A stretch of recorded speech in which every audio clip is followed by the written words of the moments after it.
for you. Hot piss. Hot piss.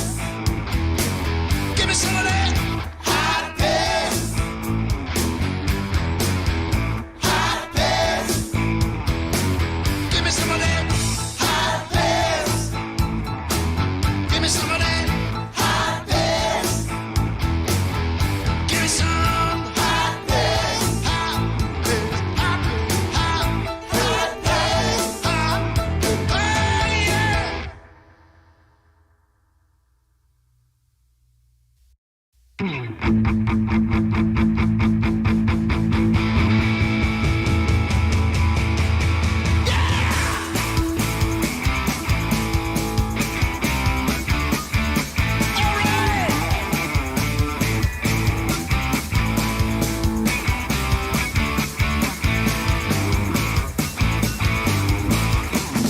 Honky Tonk Piss Club, that's where I want to be.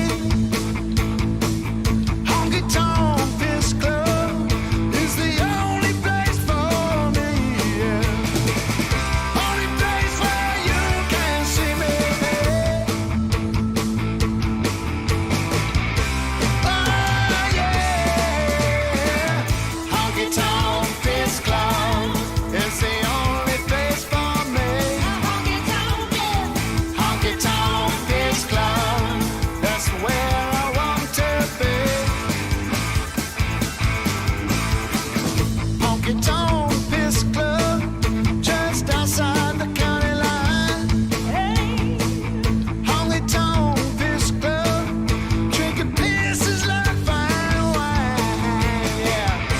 Oh yeah.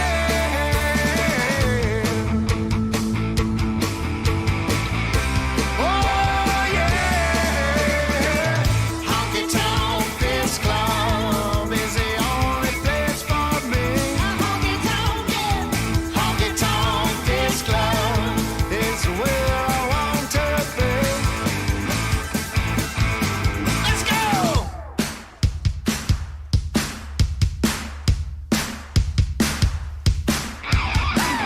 Honky Tonk Piss Club. Come on. Honky Tonk Piss Club.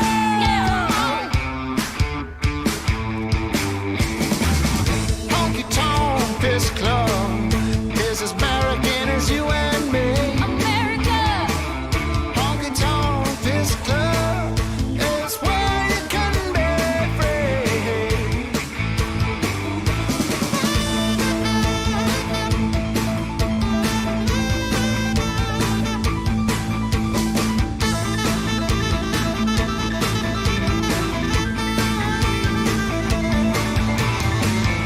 We got a couple of things you're gonna have to know about. What's that?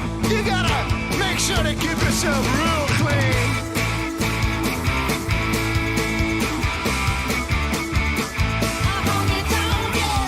Honky Tonk Piss Club, it's a place to set me free.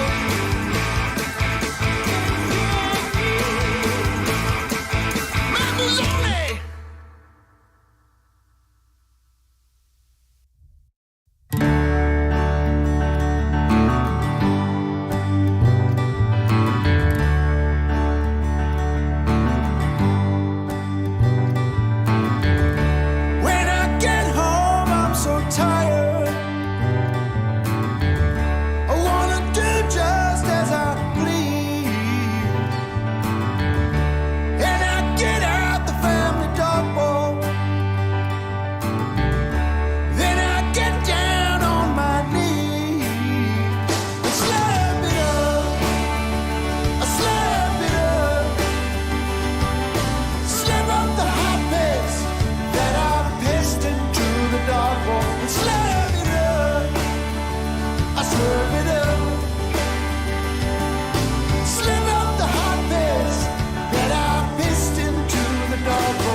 piss club.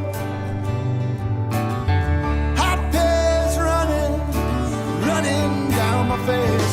Slurp it up, I slurp it up. Slurp up the hot piss that I pissed into the dartboard. Slurp it up, I slurp it up. Slurp up the hot piss that I pissed up at the piss club.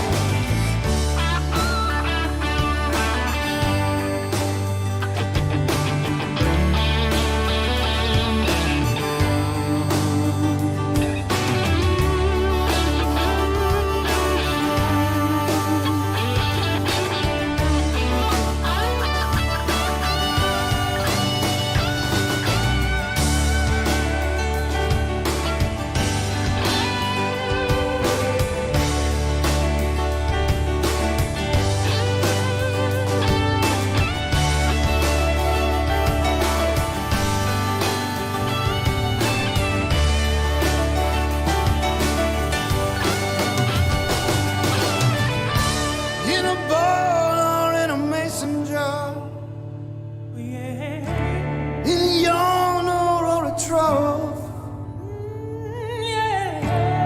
that yellow foamy formula, just what I need to get me on. I slurp it up, I slurp it up. Oh yeah.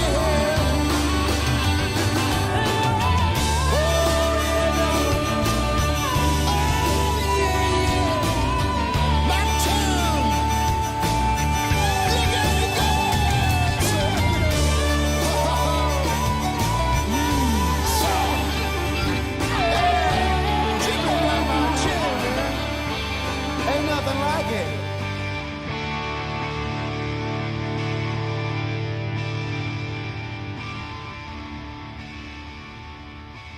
Okay. Whoa, I'm loud. Okay. Wait. Pause.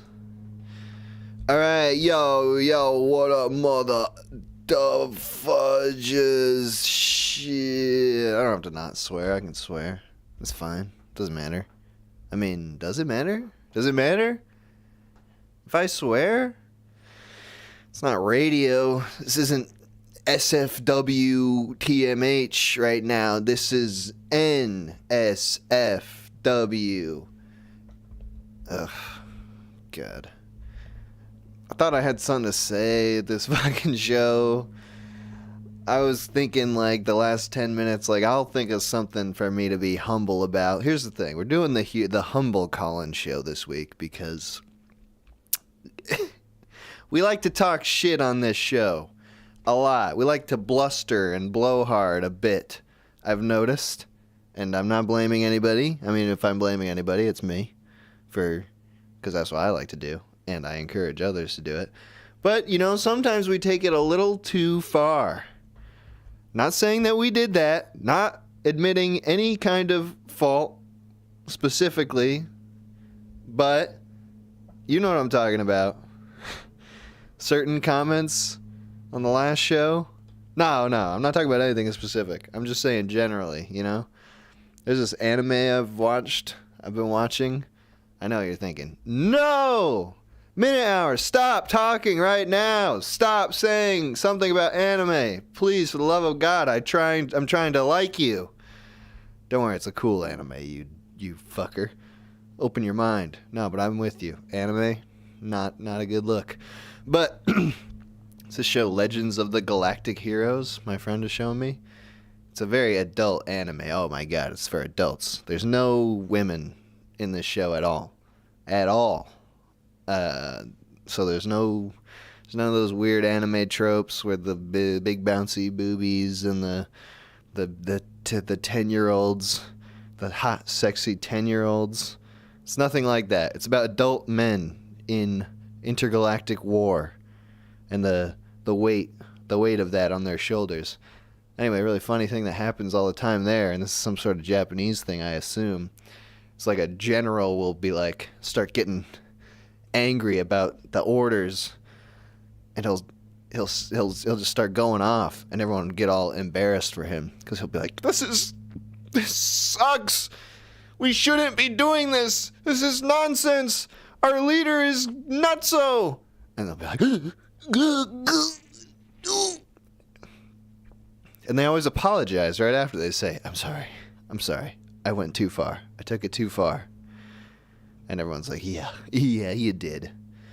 So anyway, that's sort of what this show is. Hey, we've taken it too far for too long. It's time to rein it in. It's time to reel it back. We're going to be humble sons of bitches today, as best we can. As much as... Sorry. As best we can. I was trying to think of something specific that I'm humble about. Can you hear that? My brother's mowing the lawn right now. Can you hear that? It's really loud. It just destroyed it's destroying my focus and attention right now.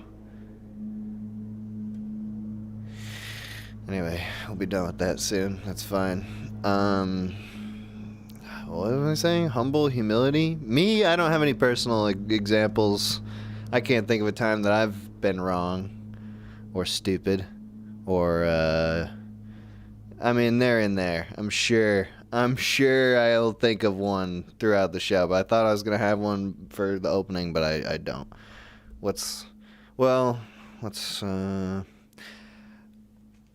I feel like I've been, I guess, like, spending my money on stupid things lately. I mean, I don't think... Okay, well, here's the thing. I bought 3 pounds of malt powder, malt extract, because I wanted to make some homemade Ovaltine, because I really like that shit, and I looked it up, and it's good for you, even. It's a great thing about the internet. If you have a craving for anything, just type in the name of the food, and then right after, type in health benefits, and you're going to get the shit you want, baby. There's going to be studies out there for everything. It's just like, yeah, and we think this probably cures cancer, like, or not cures, people who eat malt every day, on average, have less cancer than those who don't. So therefore, malt probably kills cancer. Probably. Which sounds pretty fucking good to me, because a malted milkshake tastes a lot better than a chemotherapy radiation cocktail. I assume. Anyway, so I bought 3 pounds of malt. It's too much. This is the longest story. The short of the story is I made a homemade Ovaltine, and it took, I looked at how much that took out of my malt supply, and I was like, okay, I'm going to have homemade Ovaltine for the rest of my life now, which is kind of cool. It's only $18 for 3 pounds of malt. I also thought I could... This is such a boring story. Never mind. Fucking goddamn it. Malt. Whatever. Who cares? This is what my fucking life has come to. There's fucking malt. I saw Oppenheimer. Let me tell you about that shit. That shit sucked. Oppenheimer, fucking gay. Blowing me badly. Long, bad blowjob. It's like the whole time it's just like, oh my God, is this still happening? I'm never going to come. Please just give up, Oppenheimer. Stop sucking my dick. I hate it. So boring. So horrible. Fuck that movie. Gay as hell. I predict Floppenheimer. It was Sloppenheimer. I'm not being humble at all. I don't want to be fucking humble. What the fuck is this topic? I gotta be fucking humble? Fuck you! Oppenheimer sucked! Alright, here's the humble version of that. No, I won't do it. It was a bad movie. I hated it. And, yeah. It was bad. It was just... This has nothing to do with the topic. But Oppenheimer was really bad. And it really made me mad. And the whole time I was trying to leave, I was trying to gather the courage to walk out. but I wanted to just check, just to make sure that it was bad the whole way through. And I really, really wanted to leave after they dropped the bomb, or no, they did the test or whatever. But I didn't. I stuck it out for 3 fucking hours. And I feel it humbled me because at the end of it, I was like, all right, well, I spent $12 to see something I hated for 3 hours. I spent $12 to be mad for 3 hours. And that is a humbling experience. Okay, if anyone wants to talk about Oppenheimer, I'm game. Alright, whatever. This is a stupid opening. Let's just get into the calls. Where's the fucking button? Okay. I'm turning off Do Not Disturb mode. You may disturb now. The call-in number is 518-288-7938. We're trying to talk about things that you're humble about. Theoretically, but maybe you have trouble like me in being humble, and you can't think of a time that you're ever wrong. Obviously, that's not true. I just blocked those out so well. So good. All right, here's a call. Call from Owner Martini. Toner, how's it going? Yo, what's up? Yo, long time no talk. It has been a while. Jeez, how have you been? Pretty good. Just, drinking. Cool. We're talking humility and humbleness today. Is that in your wheelhouse? Maybe. Yeah. No, I saw that was the topic of today, and I just started brainstorming. Like, oh, what am I humble about? And then I don't really. I don't feel like I'm either humble or like boastful. I feel like I just kind of am. I feel like. Well, God damn it! Then you're not a good subject for this show today. No, I'm not. And yet you're the first guy. But here, calling. let me. Yeah, because I didn't get to call you last couple streams. I don't know. All right, fine. But I'll talk about humbleness. Yeah. Being humbled. The concept. Yeah. So, like, you're doing this topic specifically because things got a little wacky on the last one. Maybe. Yeah. Well, when have you been? I'm going to interview you now, and you can potentially interview me. When have you been, like, yeah, how did you feel? How did you feel after concluding the last stream? I didn't really hear all of it, but I heard bits and bobs, and I mean, I felt fine. I felt spicy. I don't want to act like I'm trying to take anything back. It was a fun stream. What I remember most specifically was talking a lot of shit about the Jews. Okay. So I would like to be more humble in that category of my life. You want to be more or less anti-Semitic. Yeah, I'd like to. That's not how I would put it. I would like to be more humble towards the Semites. Okay. Because I feel like I get a little high and mighty with those people for some reason. I don't know what it is. See, I didn't want to get into this. You're making me get right back into the shit that I didn't want to get into. I think here. Well, how about this? So just fucking no specifics. Okay. You said some things, and then maybe afterwards you felt a certain way about them. I think that all comes down to like trying to, look inward and think about why you feel and think these sort of things. Like the world around us is fucked in many ways, and it's easy to get caught up in all the fuckery and like get just sucked into it. Like when fucking BMW drivers and now Tesla drivers, for me, they do some fuck shit on the road, I get super fucking heated. But it's just all, I don't know. It's hard to illustrate these. Oh, dude, wait. I remember why I wanted to call in. You watching Legend of the Galactic Heroes? Yeah, hell yeah, dude. Fuck yeah, that's a fucking good show. Have you finished it? Oh no. I'm only Like, I'm in how many like the episodes is it? it's like I don't know, 100 some odd. I'm only in the second Yeah. season. Mm. I actually read the some of the books. I'm further in the books than I am in the show. There's actually a period in time where I was reading the books, watching the old show that you're watching, and also do you know there's like a remake of it? Yeah, it looks like dog shit.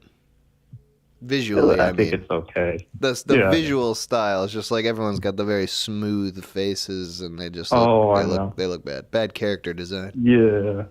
No, the aesthetic of the older one is definitely superior. I don't know. I've got Yeah, old no, it's a good taste. fucking show.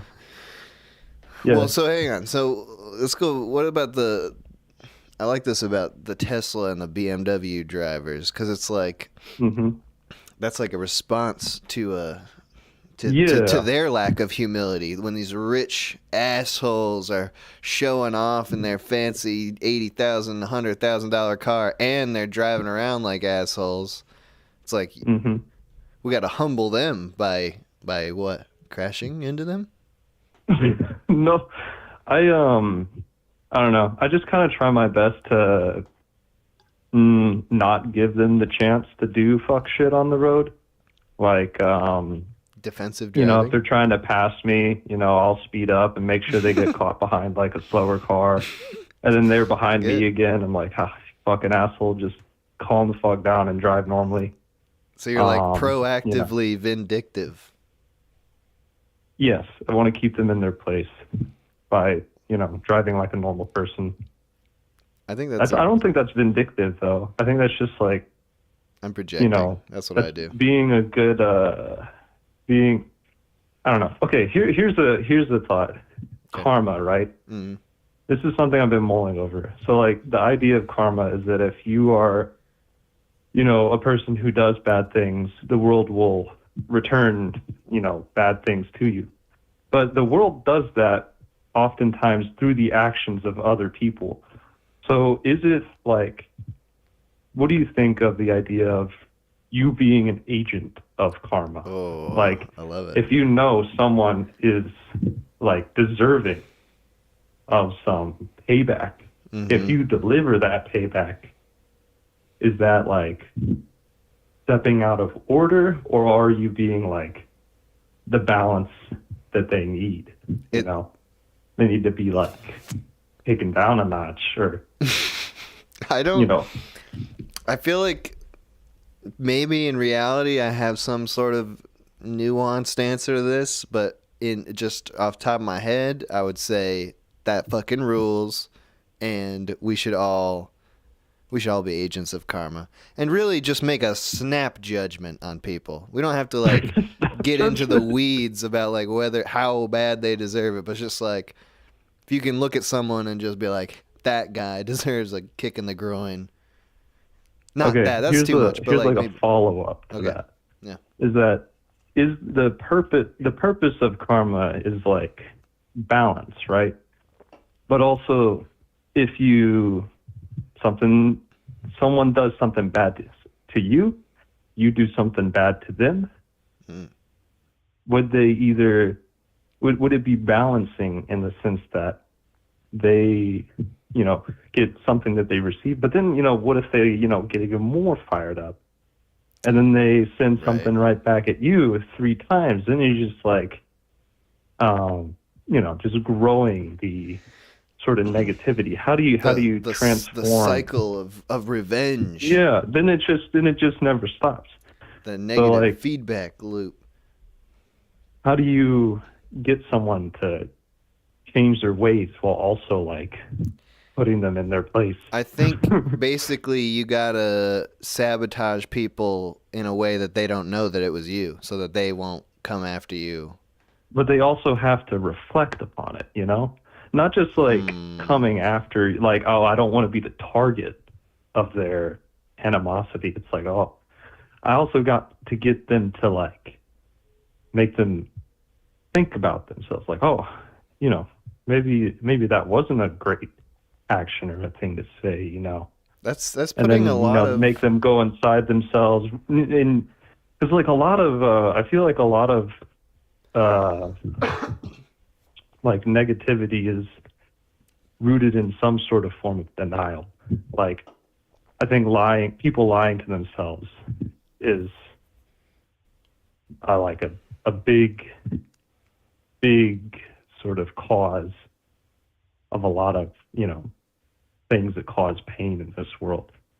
Well, I think there's also like there's a part of it is just misunderstanding of intent.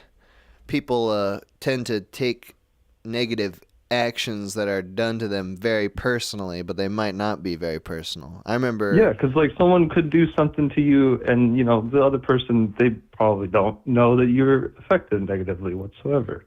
I remember I did a shitty park job once in LA because I had to get to my coffee job, and I was looking for a parking space, and I had to parallel park too close to someone, and they left me a really rude note, a really sarcastic note, just being like, "Are you an asshole for parking like this?" Yes, and it kept asking questions and answering them for themselves.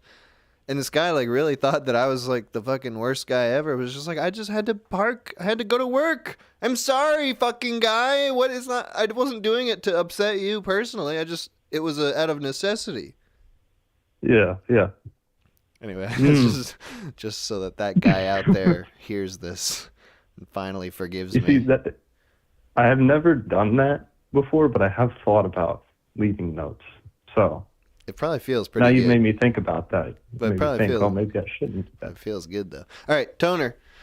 Good talking to you, man. Thanks for calling in.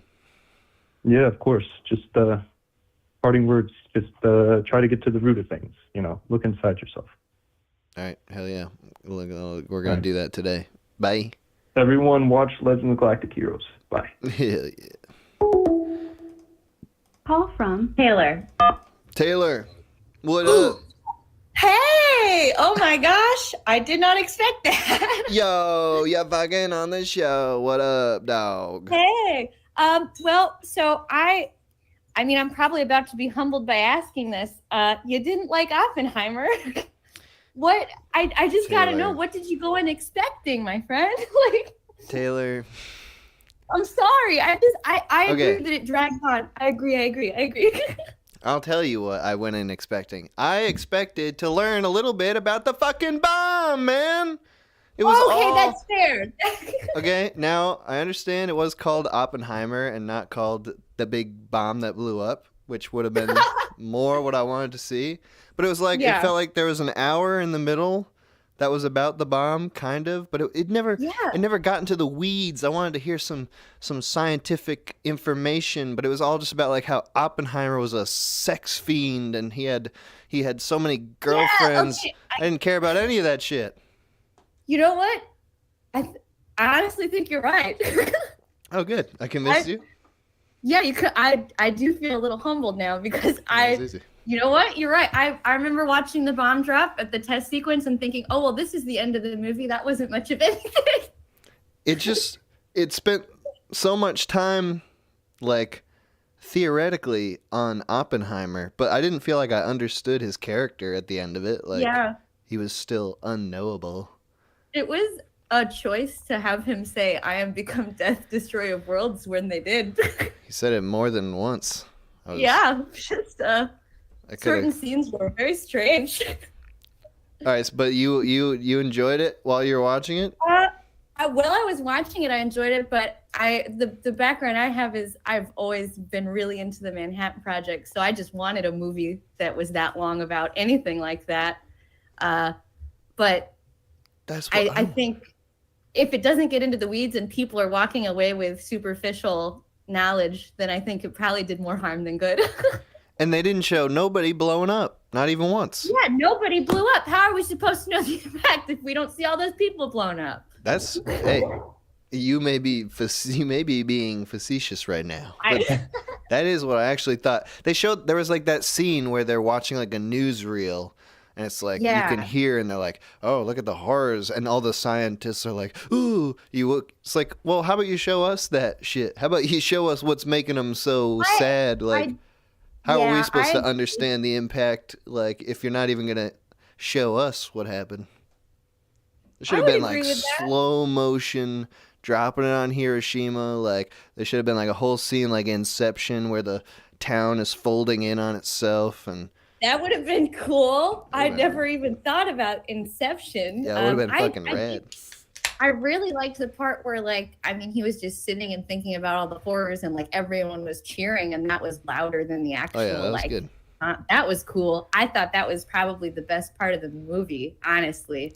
Like, Yeah, that and the Harry Truman scene where the oh good yeah, parts. yeah, dude, the Truman scene was awesome. That was good. That was very good.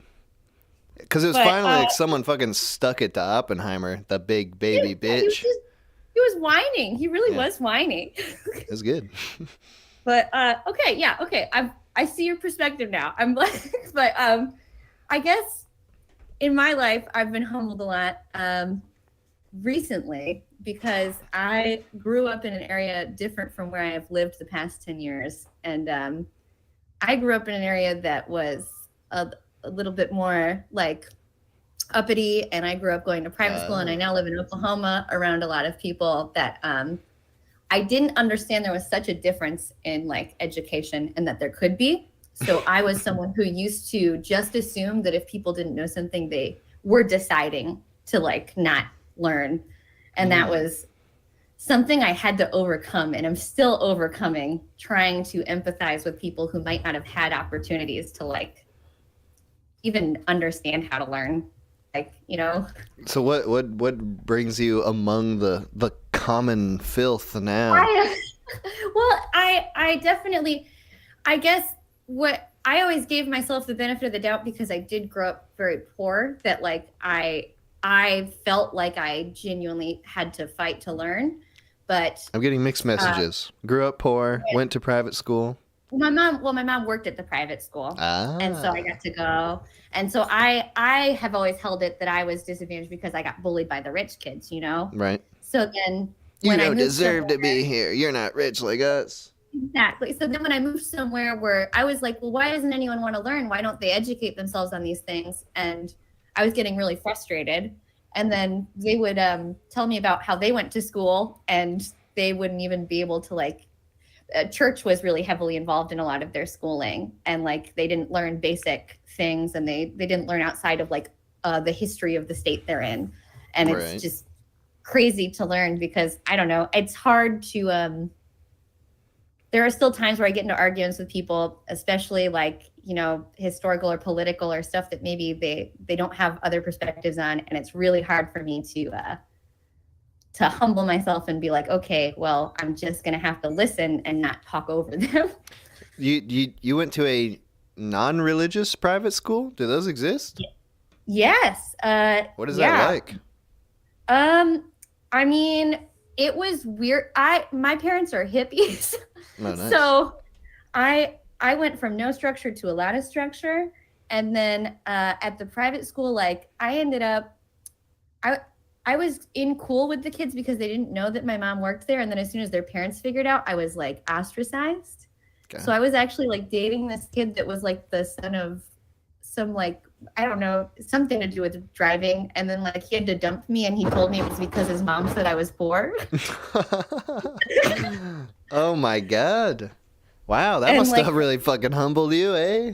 Yeah. And there were like, there was You like don't a even big have any end- control over being poor. Yeah, there was a big like end of the year party, and we went to his house, and we went because I wasn't invited, and I still brought him a gift. Aw.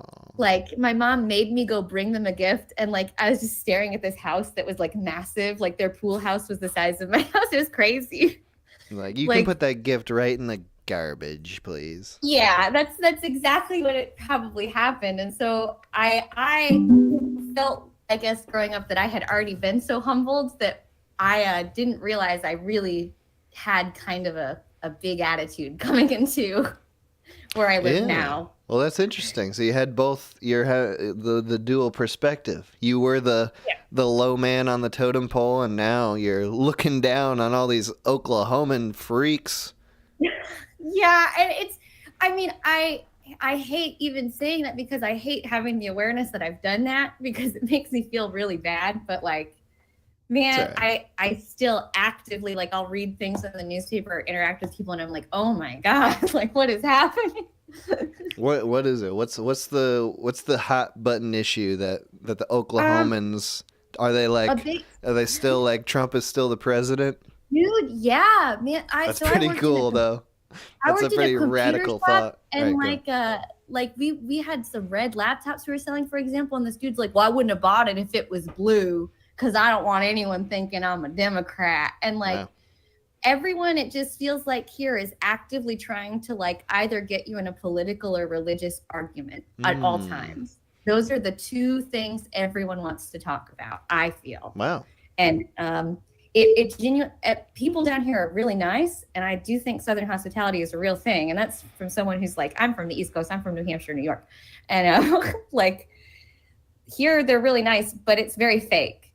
They'll look you in the eyes and they want to have a conversation with you because they want to tell you you're wrong, and they think they're right. And like I feel like honestly, the rude East Coast honesty, where we're like, oh, do I look like shit? And someone will be like, yeah, you look like shit. I'm more used to that. And so I've also had to humble myself with sometimes I'm just really blunt to people here, and that has gotten me in trouble. So it's not like your politics that are keeping you from being with these people. It's like they're the ones who are making it the big deal. Yeah, like genuinely, Do you feel like you can look past their stuff? Yeah. I do. I mean, I know that there are things that I will judge and I know that there are things that I will hold, but I don't think I would ever like, I don't know, think less on a person or try not to. I would actively try not to think less of a person. And I'm really open to hearing arguments. Here, it feels like you are taught to have one perspective and the option of even bending that perspective is a negative. And that's the issue because like it makes a very large population here seem like they don't even want to learn when really they were just taught that any other opinion was wrong. Well, do you feel like there's some northeastern version of that's the reverse? Oh, sure. Yeah. Yeah. Because it is it's a bit it can be a bit pompous out here. Oh, yeah. I mean, yeah, like I often tell people that if I went home and were to say hi to someone on the street, they'd probably look at me like I had three heads and wanted something out of them because that's just not how we operate over there. I think generally where I come from on the East Coast and what is the biggest culture shock is that we are really like uppity and kind of kept to ourselves. Like, yeah, it's the little cliques. And then if you don't make it in your little clique, you go and find the one that you do fit into and you kind of stay to yourself. And here everyone just wants to think of the same thing. Like it does feel like a different country here sometimes. There's even a difference between like the old money waspy conservative of the Northeast versus like the poor white person conservative, like the Trump loving kind of populist person. It's I grew up, and like I said, my parents were hippies. Most recently, they've both moved and turned into poor conservatives, and that has been the weirdest thing to watch. Oh, nice. Where are they moved to? My dad moved to North Carolina, which that was expected, and my mom ended up in upstate, like not nice upstate, weird upstate New York, like Catskills. Oh, cool. So she ended up just getting radicalized by like all the Catskills mountain people that are up there living in their nice houses. Are they like sovereign citizens?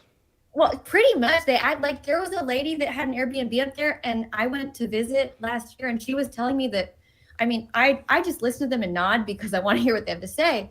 And she was like, yeah, Trump is going to save all the kids by putting them under Walmart. Then he's going to come back and be president. What does that mean? He's going to put them under Walmart? She said that in order to save the children, Trump was going to gather all of the children of America and that there were shelters under every Walmart in America. Whoa. Forming a network. That's a cool theory. And that the kids would be safe. I'm dead serious. This woman who has like millions of dollars right now in like property in New York City thinks this and is telling me this with complete honesty. And it's insane. Like I understand that it's like that's that's also too when I realized, okay, this isn't just an Oklahoma issue. Dude, Trump, he's a big name. He's getting into people's heads in a big way. Yeah. They think he's gonna stop all. He's like gonna find Atlantis. Dude, yeah. But Well, that's interesting. All right, well, hey, we've been talking for a bit here, so I gotta let you go. you. But it was great Yeah. talking to you. Thanks for calling in. thank you so much. Have a good one. Thank All right, you. You too. Bye bye. And right on to the Call next. from. Dude boy Aaron. Aaron, you back? Oh, yes. Hell yeah. How do I make it back? What up, Slip dude? through the cracks. You sound like you're in a bunker right now. Oh, no. Sorry, you're on speakerphone. Okay. Is this better? Nope, but it's fine. We can hear you just fine. So, Aaron, we're talking humility today. Mm. You got any experiences with that? You want to humble someone or maybe yourself? God. As douchey as it sounds, I try to be humble. Like, that in of itself sounds like a fucking humble brag. Yeah, You know what I mean? You try. We can't. And We can't determine if you're successful or not. We will by the end of this call, though. Fair enough. It's just like, at what point is it like, are you not being humble? Because, like, sometimes people will compliment me on shit. And, like what? if I let it, I'll get a big fucking head. I don't know, random bullshit I do. Ceramics. Ooh. Maybe working out bullshit or just, I don't know. Random, like, insignificant. You telling me you got a dumb shit. hot bod and you make ceramics? Yeah, how'd you know? Dude, hell yeah. No, I feel like I look like I'm in shape, but I'm definitely not, like, sculpted or nothing. I ain't no jacked fucking dude, you know? But you do sculpt. I do sculpt. Funny enough, I'm not sculpted, but I sculpt. All right, so people give you big, nice compliments, and you, what's your response? No, me? I'm not hot. I don't do ceramics. Not like that, but I'm like, thanks. Like, I'm fucking awkward, dude. Oh. But then, but then you got, like, the converse. You got, like, fucking people that are just, like you got, like, the meathead gym bros, and then you got, like, the people who just take all the compliments or, like, will just, like, yeah, dude, like, I gained all this muscle. Look at me, like, I'm fucking hot. And you're like, dude, no. What do you fucking mean? Dude, so what do you do? Like, that turns you off. Do you think it turns off other people like it turns you off? God, I hope so. But, like, these people just got all their buddies and shit. And I'm like, I don't, like, my biggest complaint with people is when they got, like, a big fucking ego. And it's like, how do you have a big ego, dude? Like, shut the fuck up. You're nobody. Just like the rest of us. Like, get in line. Do you see that, like, in person, or is that, like, a kind of like a social media thing? I notice people have big egos on social media. Kind of both. Yeah? More so on social media, but definitely kind of both. Social media's got, like, the, I'm going to post my best, most impressive things. So I got a story for you. When I was stationed out in Hawaii, we were on Belos Beach, right? Like the military-only beach because, fuck you, military took this land. It's ours now. Cool. And there was this chick, and she just, like, I was with my buddy, and she's just standing around, like, we couldn't tell what she was doing until we saw her, like, husband in the background. He's, like, just, like, taking photos of her, like, the entire time for, like, 20 minutes straight, and then, like, we go in the water and we look back, and she's just fucking on her phone, and then she takes a nap. Like, she had a boogie board. She's posing with the boogie board, and she didn't do a goddamn thing in the water with the boogie board. Like, not a fucking thing. And then after, she just took a nap, and I was like, bro, what? So you think she was like some sort of influencer or something? I don't know, but I fucking hate those people in Hawaii. Funny enough, at the gym on base, motherfuckers be rolling up in the gym, like, videotaping themselves. And I'm like, dude, like, you're at the gym on base. Why the fuck are you doing this? Like, one, like, I don't want to be in your video. Two, like, you're the most average Speedy Egbert-looking motherfucker I have ever seen. Stop it. They must be getting the likes and the comments, though. I mean, that they're not doing that for nothing. I guess, but like, Would I you guess do that's it? the part of me that like doesn't understand it.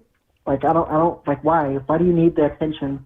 Like, I'm a lonely dude sometimes, and I like my validation and attention too. But like, do I turn to social media for it? No. Well, you got a girlfriend, right? Yeah. Yeah, I remember you saying that. I remember everyone who calls in who says they have a girlfriend.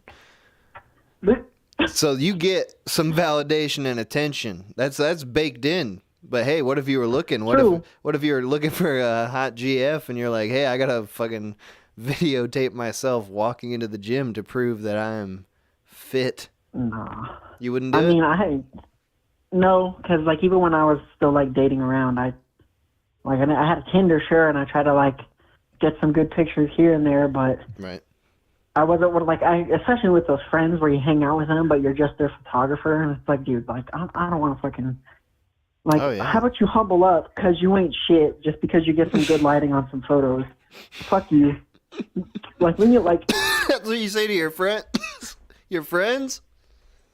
No, because they know not to ask me to be their photographer. Oh man, god Or damn. else I get mad. Do you take your own pics?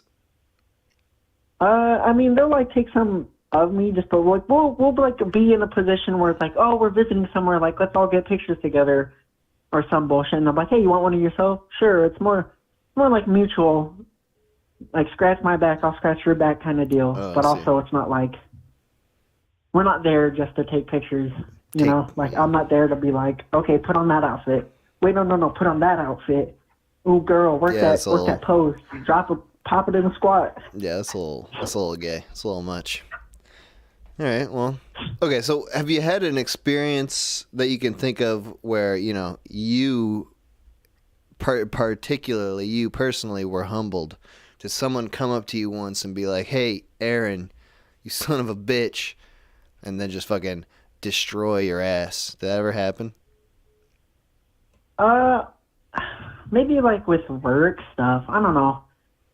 I try not to put myself in a position to be humbled. Maybe I'll humble myself because I'll be like, yeah, like I'm gonna go do this thing. It's gonna be fucking easy or something. Or like, oh, I got this. And then like fucking life serves me up a slice of humble pie, and I'm like, oh fuck, I don't got this. I Yeah. fucked up real bad. But Yeah, good. But not often, right?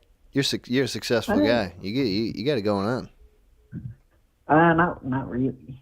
I don't know. What do you mean? I'm just an average dude. Oh, okay. Yeah, So like you I don't know. you don't Like, believe in boasting. You're gonna just represent yourself as you are. You're a good average dude. basically, I'm a goony motherfucker, and everyone who meets me gets the same version of said goony motherfucker. Gooey? Goony. Oh, goon. Goony. Goony. What does that mean exactly? Goony. I don't know. I'm a fucking goon, bro. Dude. A goofy goober. When I've heard the term gooning, it's like a 8-hour masturbation session is gooning. That's not what you mean. No. Okay. My PP can't handle that. Dude, it takes a special kind of man. A humble man. I am not that special kind of man.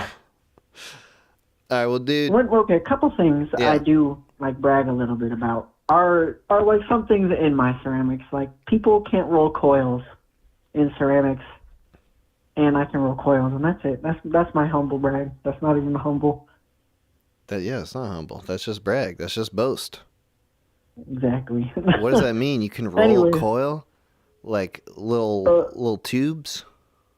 Yeah, basically, and you can You make make stuff out of turn them, and into they like don't a- look all blocky and shitty. That's cool. Like turn it into a vase. What do you make? Yeah. Vases, sculptures, stuff. Go look up, okay, DOODBOICERAMICS. Dude Boy Ceramics. That's what I make. Dude, boy. All right, on Instagram, Yes. Sorry to, check like, out plug Dude myself Boy like that, but Ceramics. Judge for yourself whether Aaron should be humble or Yeah. not. shit on my stuff, please. I'll take critiques. All right, Aaron, thanks for calling in, dude. Good hearing from you. Yeah, thanks for having me. You too. Deuces. All right, bye. Calls Call are from flying in. Space Wolf. Space Wolf? Hello? Hello? Hello? Hello? Can you hear me?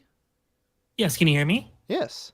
What's up? Great, awesome. All right. Well, shit, I sound- won't waste your time on this. You sound crystal clear. Are you on like a Oh, mic? thank you. Or is this a Yes. Oh, yeah. No, this is a microphone. phone? Oh, you're prepared, bro. Oh, of course, of course. All right, well, dude, we're talking about humility, and right off the rip, you got a fucking bomb-ass mic. I don't feel like you're humble at all. I'm challenging you right now. You know what? I feel like I'm more humble than I used to be. I used to be a raging asshole at one point. And a lot of therapy later, and a bunch of other things. And I feel like I'm a much more calm, collected individual. Do you have a particular thing you wanted to talk about, or shall I just probe you relentlessly? Yeah, no. Shit. I feel like my college days would be the proper thing to go to right now. Were those your Um, non-humble days? Your extremely. hubris days? Extremely. What happened? I was like I said, raging asshole. Fucking. I had a motorcycle. Tons of Ooh. friends. Felt like I was a big badass. Yeah. And eventually started racing down the streets, and just felt like even more of a badass. Oh no, I know where this story leads. Are you like a paraplegic now? Oh fuck no, I was way too good for that. Okay, so not quite humble still, but working on it. There's still time. We could still get those legs out. So what happened? Yeah, no. You were racing motorcycles? Yeah, racing motorcycles in college. And That sounds sick. we used to have this thing where people, if they were assholes in cars, we had really crushed up spark plugs that we would basically just throw behind us, and it would shatter their windshield. Oh, that's That's dirty. So yeah, no, we were not nice people sometimes. But yeah, no, the thing that kind of set me off and tried to change me was one day we did that, and someone just kind of drifted over into me, and I was just like, you know what, fuck you, do it, and throw the ball bearing. Person freaks out, and they actually crash. I don't know. Yeah, no, I was just like, fuck, all right. Everyone else took off, and I'm like, all right, I need to figure out what the fuck happened. And it turns out the car like flipped over. The person inside was pretty fucked up. I was just like, shit, you all right? You all right? And they were like, what the hell happened? And I'm like, oh, well, it seems you hit something on the road. I attacked you. Yeah, they weren't entirely sure what happened, but they ended up being all right. But that was Holy shit, dude. that was where I was like, shit, maybe I should stop being such an asshole. Well, props on you for not taking off and for checking to make sure that they didn't die. First and foremost, got to give props. But what was the result of that? They just didn't know what happened? You were just like, yeah, I don't know. That's crazy. Life on the road, it's unpredictable. I mean, in complete honesty, yeah, like I didn't. I wasn't about to say, oh yeah, I was kind of in a attempted murder situation. Yeah, that was me. Please call the cops on me and arrest me right now. So Yeah, it actually caused a change in your thinking. Oh, definitely. My entire point at the time was, fuck them. I want to teach them a lesson, but I'm not trying to fucking kill anyone. Right? So you just didn't realize at the time that your careless actions could result in such harmful damage? Oh, I definitely wouldn't call them careless. They were very intentional actions. Intentionally trying to hurt someone, and it turns out it actually worked. Yeah, no, it actually hurt someone in a way that that I didn't expect, and I from that day on, I tried to be a little bit better. We started going to therapy. I actually transitioned. I'm a trans femme, and from there, it just let go of a lot of anger that I was running around my life with. What does it mean? Does that mean man to woman, trans femme? Correct. Yes. Do you think that's does that how does that figure into? Was that part of the therapy, or is that part of like is that just part of refiguring your life? Oh no, it was definitely like a refiguring out of my life. I had so much rage I was just walking around with all the time because I hated myself. I hated the world around me. I was so upset at how happy people were just being themselves, to the point that, I was just like, um, I need to do something. Like I can't keep going like this. Like it gets to the point where, you think maybe stepping in front of a train would be the better option at one point, and you have to start changing things. Yeah, were you having suicidal type thoughts? I was for a very long time. Last year, it kind of came to a whole culmination, and I Last started year? going to some. Dude, that's Yeah, recent. yeah. Last year, it got really, really bad, and I started going to a psychologist. I got on some meds, and I'm a lot better now. What the fuck? You're better? It's only been a year. Yeah. Well, modern day pharmaceuticals are a hell of a drug. What are you on? Do you want to say? You don't have to. Oh yeah, no, I'm on some. I'm basically on Lexapro for extreme depression. Yeah. Yeah. I'm on clonidine for anxiety. Clonidine. I've heard of Clonopin. What is clonidine? Is that similar? Clonopin is like a more extreme version. Clonidine was originally a blood pressure medicine that they basically found slows your heart rate, to keep you from having panic attacks and things of that sort. Good for rage, I bet. Also. Not really. No. The Lexapro does a better job at that. So, do you feel like? Well, let me ask. What's the relationship between the therapy and the medication? Do those things go hand in hand really quickly, or is there like a process of therapy that leads to meds? Yeah. And so which was basically more I was effective? So I was in therapy for months, even off and on for a few years prior to the meds. I was like, you know what? I can get through this. I don't need fucking meds. I got this. That was a lie. So after a while, I was like, I need something stronger. Just therapy isn't doing it. I'm going fucking crazy. I'm literally thinking about killing myself every fucking day. And it got to the point where my wife was like, you need to go to a psychologist. So let's book one right now. And we did. Dude. And it was like almost immediately, where I started feeling better, and that combined with the therapy just kind of really helped me make more level decisions. They have those different. There are like I don't really know my shit at all. I'm sure you know a lot more than I do. But from what I do know, there are those different types of medications. Some, I know I've been on medication before where they say like it could be like 3 months or so before you feel anything with this medication. After taking it every day for 3 months, maybe then you'll feel a little less depressed. But you're saying this is one of those fast acting ones. Not necessarily. The full effects really only start coming in after a few months. I think what a lot of it was just like the sense of hope that I was finally doing something about it. That really helped me out, and really started to like get me to climb out of that dark hole that I was in. I'm still on the ladder out of that hole, but I'm starting to see the light at the top because I digged a really fucking deep hole. You said you have a wife? Yes. How long have you been married? We've been married since October 10th of 2020, and we've been together for 11 years. Oh, wow. That's awesome. So you've been together since before your trans thing. Yeah, about 8 years. How the heck does that work? Well, if you are thinking about becoming trans, marry a bisexual. Ah, yes. That makes a lot of sense. That's a good life hack. Oh yeah.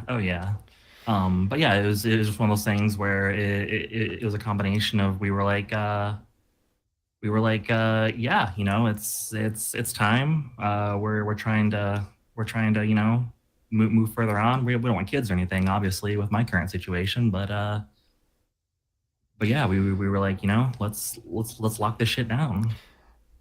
Well, yeah, I mean, this is a great example of humility. I would have to say, if you as a person, if you're so uncomfortable with yourself that you got to make such a change, that's got to take some self-reflection that is probably beyond what a lot of people do. Oh yeah, it was deciding to start, being true to myself going forward, and just living my life. Good. So what do you think? Like, what's the future hold?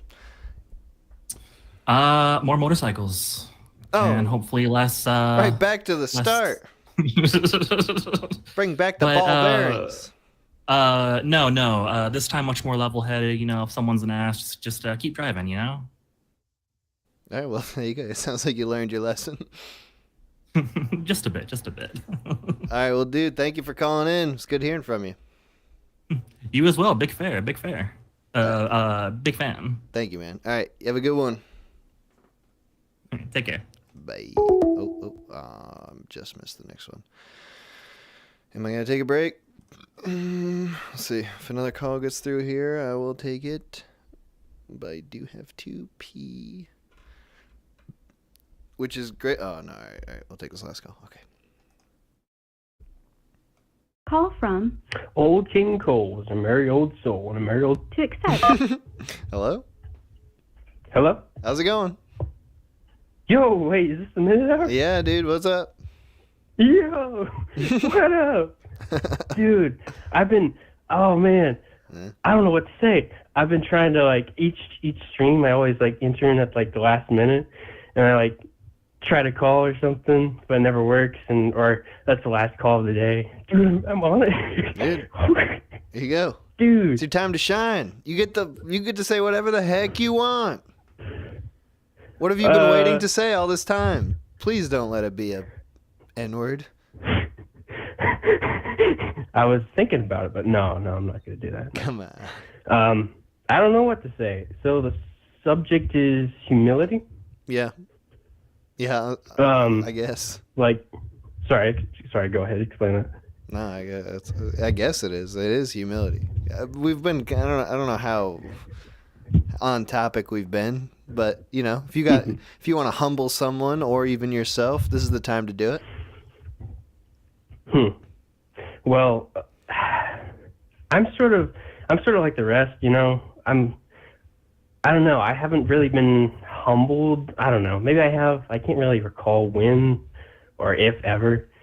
And I definitely haven't humbled anybody else, from my knowledge.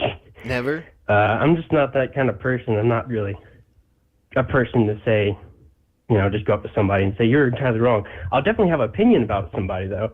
I'll definitely have, like, my own opinion, but I won't, like, regurgitate that out, because I don't know. I don't believe that's the best type of action unless I'm being invoked with violence. You don't like to tell a guy that he's a big piece of shit. Well, there was this one dude that I worked with, but like I never outright said he was a piece of shit. He would ask like he would just bug me, and he always he was a know-it-all. He was like probably almost twice my age, and I worked under him, and I worked. He would always like say like, dude, I'm so much like I'm experienced. I've been through the army. I know all this shit. Dude, like I can like. I've told him, I kind of grew up with a poor education. I was homeschooled. I never really had an education. My parents never actually tried to. Well, they tried, but poorly. But I never got an education. Okay, so you're homeschooled, but not very well. Not at all, I'd say, really. Oh, okay. I don't have any education whatsoever, so I'm pretty stupid. That's pretty cool, though. You're a clean slate. I don't know if I'd call it cool. I'm a victim of my own time because like I'm just a victim of my own, I guess I don't know how to put it. I guess my own time because I can do, I could do whatever I want, but then also that leads into like to habits and whatnot, like playing video games at 3 a.m. in the morning. Like that's not healthy. Like it's fun, but it's not healthy, and it kind of made me an insomniac. You still doing that? Anyway, You still? Okay, sorry, go on. No. Sort of, not really. I kind of don't really play video games anymore. I'm kind of burnt out on a lot of things. Kind of just burnt out. I don't know. Working, playing video games. I don't know, man. I kind of want to just hermit by myself somewhere. Just be left alone with my thoughts and just think long while what I want to do with my life. Because I'm a pretty introverted person.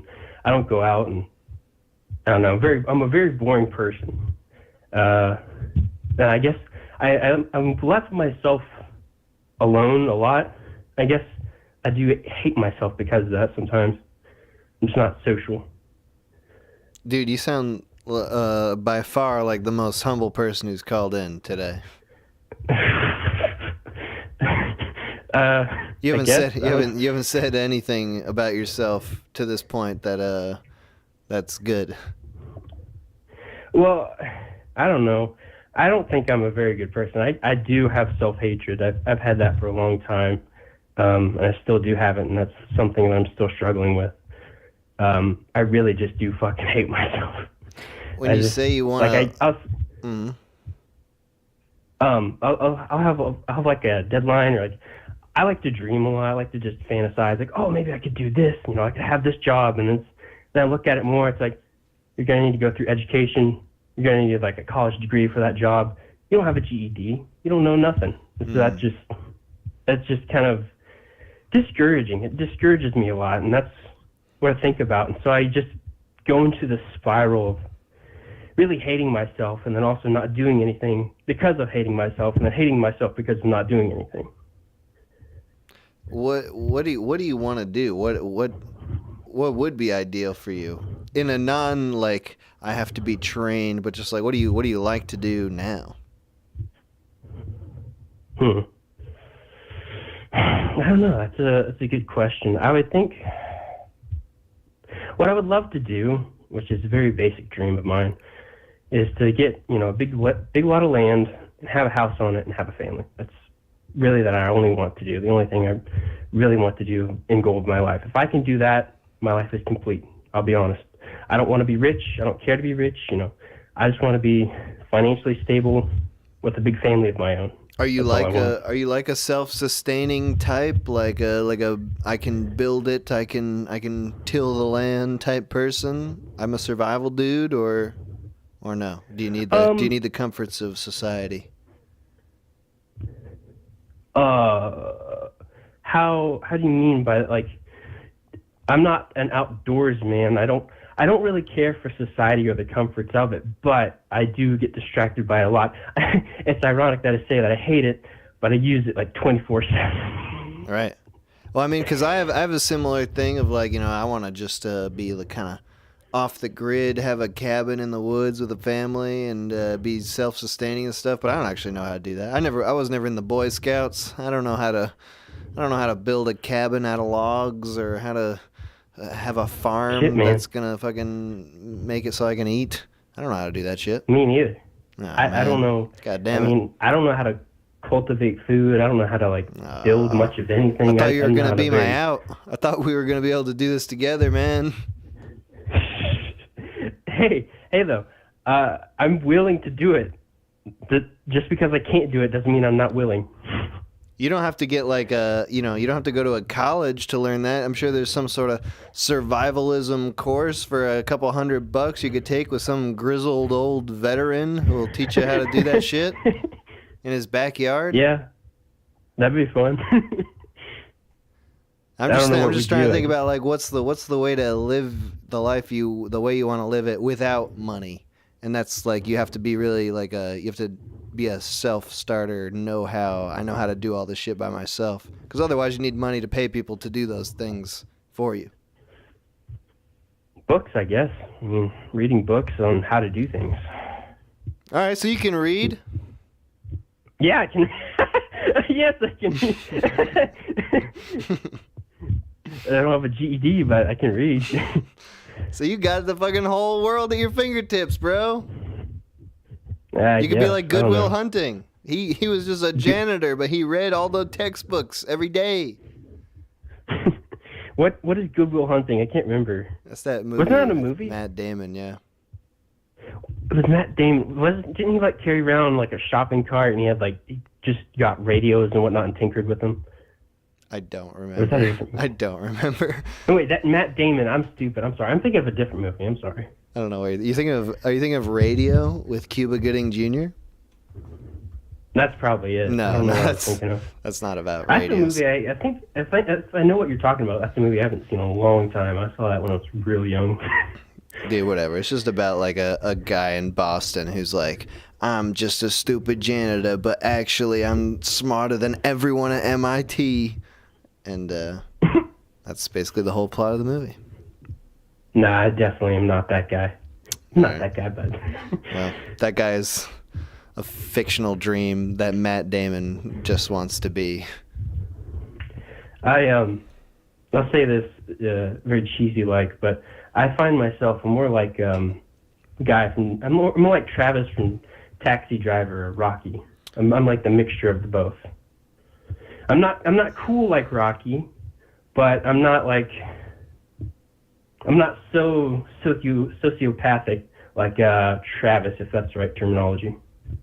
So what are the traits that you are from both those? You said what you aren't. You are a boxer and you are a taxi driver? No, I'm not. I'm neither of those. I'm not jacked like Rocky. I'm just a socially awkward dude that's an insomniac. That's about it, man.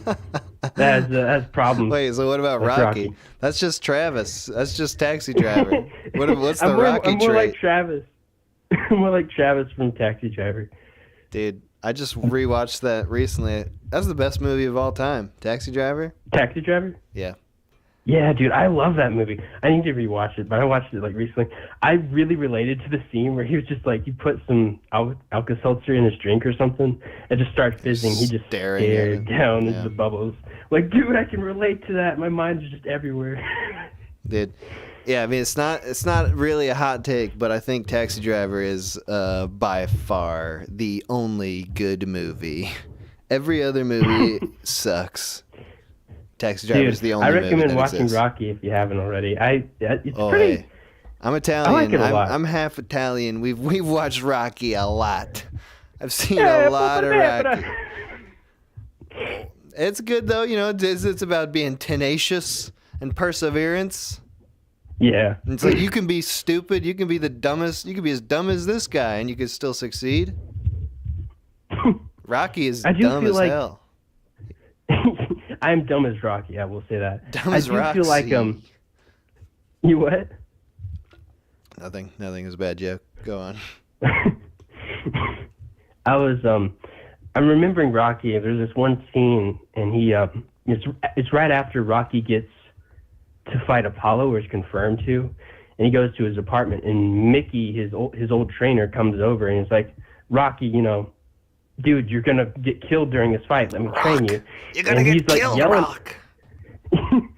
Rocky's like, all right, so where were you before? You know, when I asked for your help, where were you before? I can relate to that moment a lot, to where like people just, I don't know, they've given up opportunities and like, I don't know, didn't help me as a child and really give me what I needed to grow.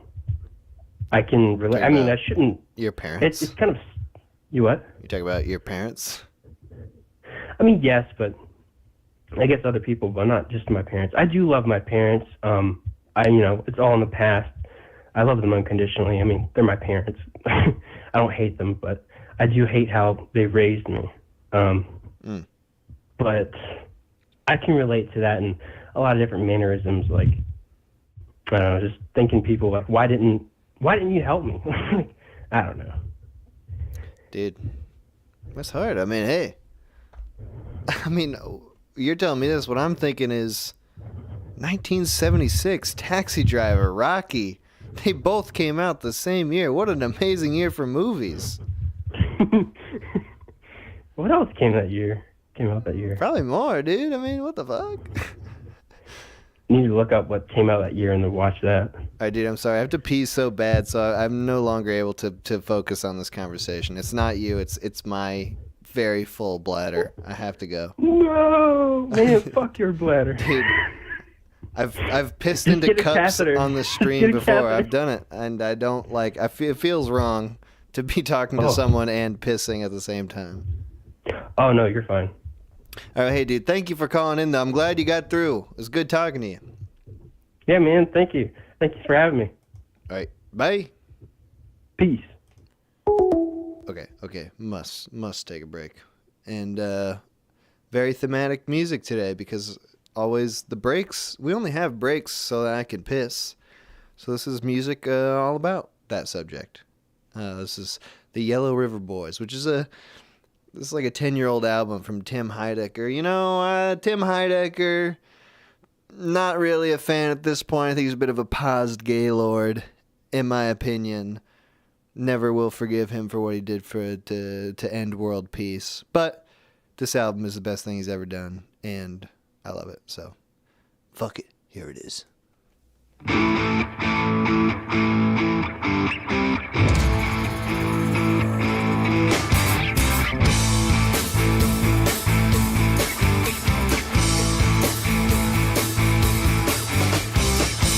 It won't piss me off if you piss on me.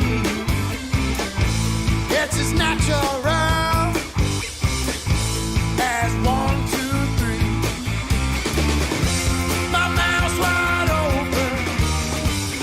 I'm on bended knee. It won't piss me off if you piss on me.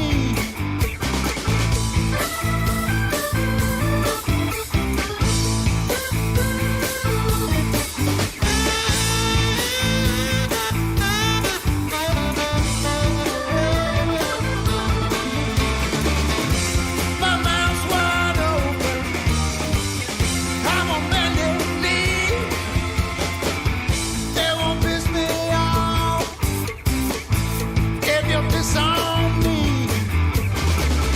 Come on, whip your dick out, let the stream come down on me. Come on, whip your dick out, let the stream come flowing down on me.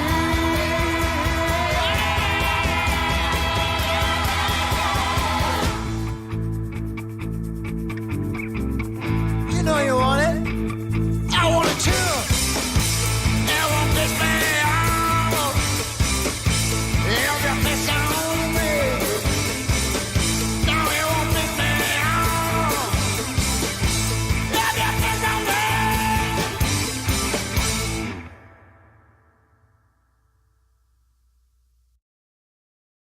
Okay, well, that was a short one. All right, but I'm ready anyway. It felt so good, by the way. Was not to make it weird, but I was moaning. Woo! Okay.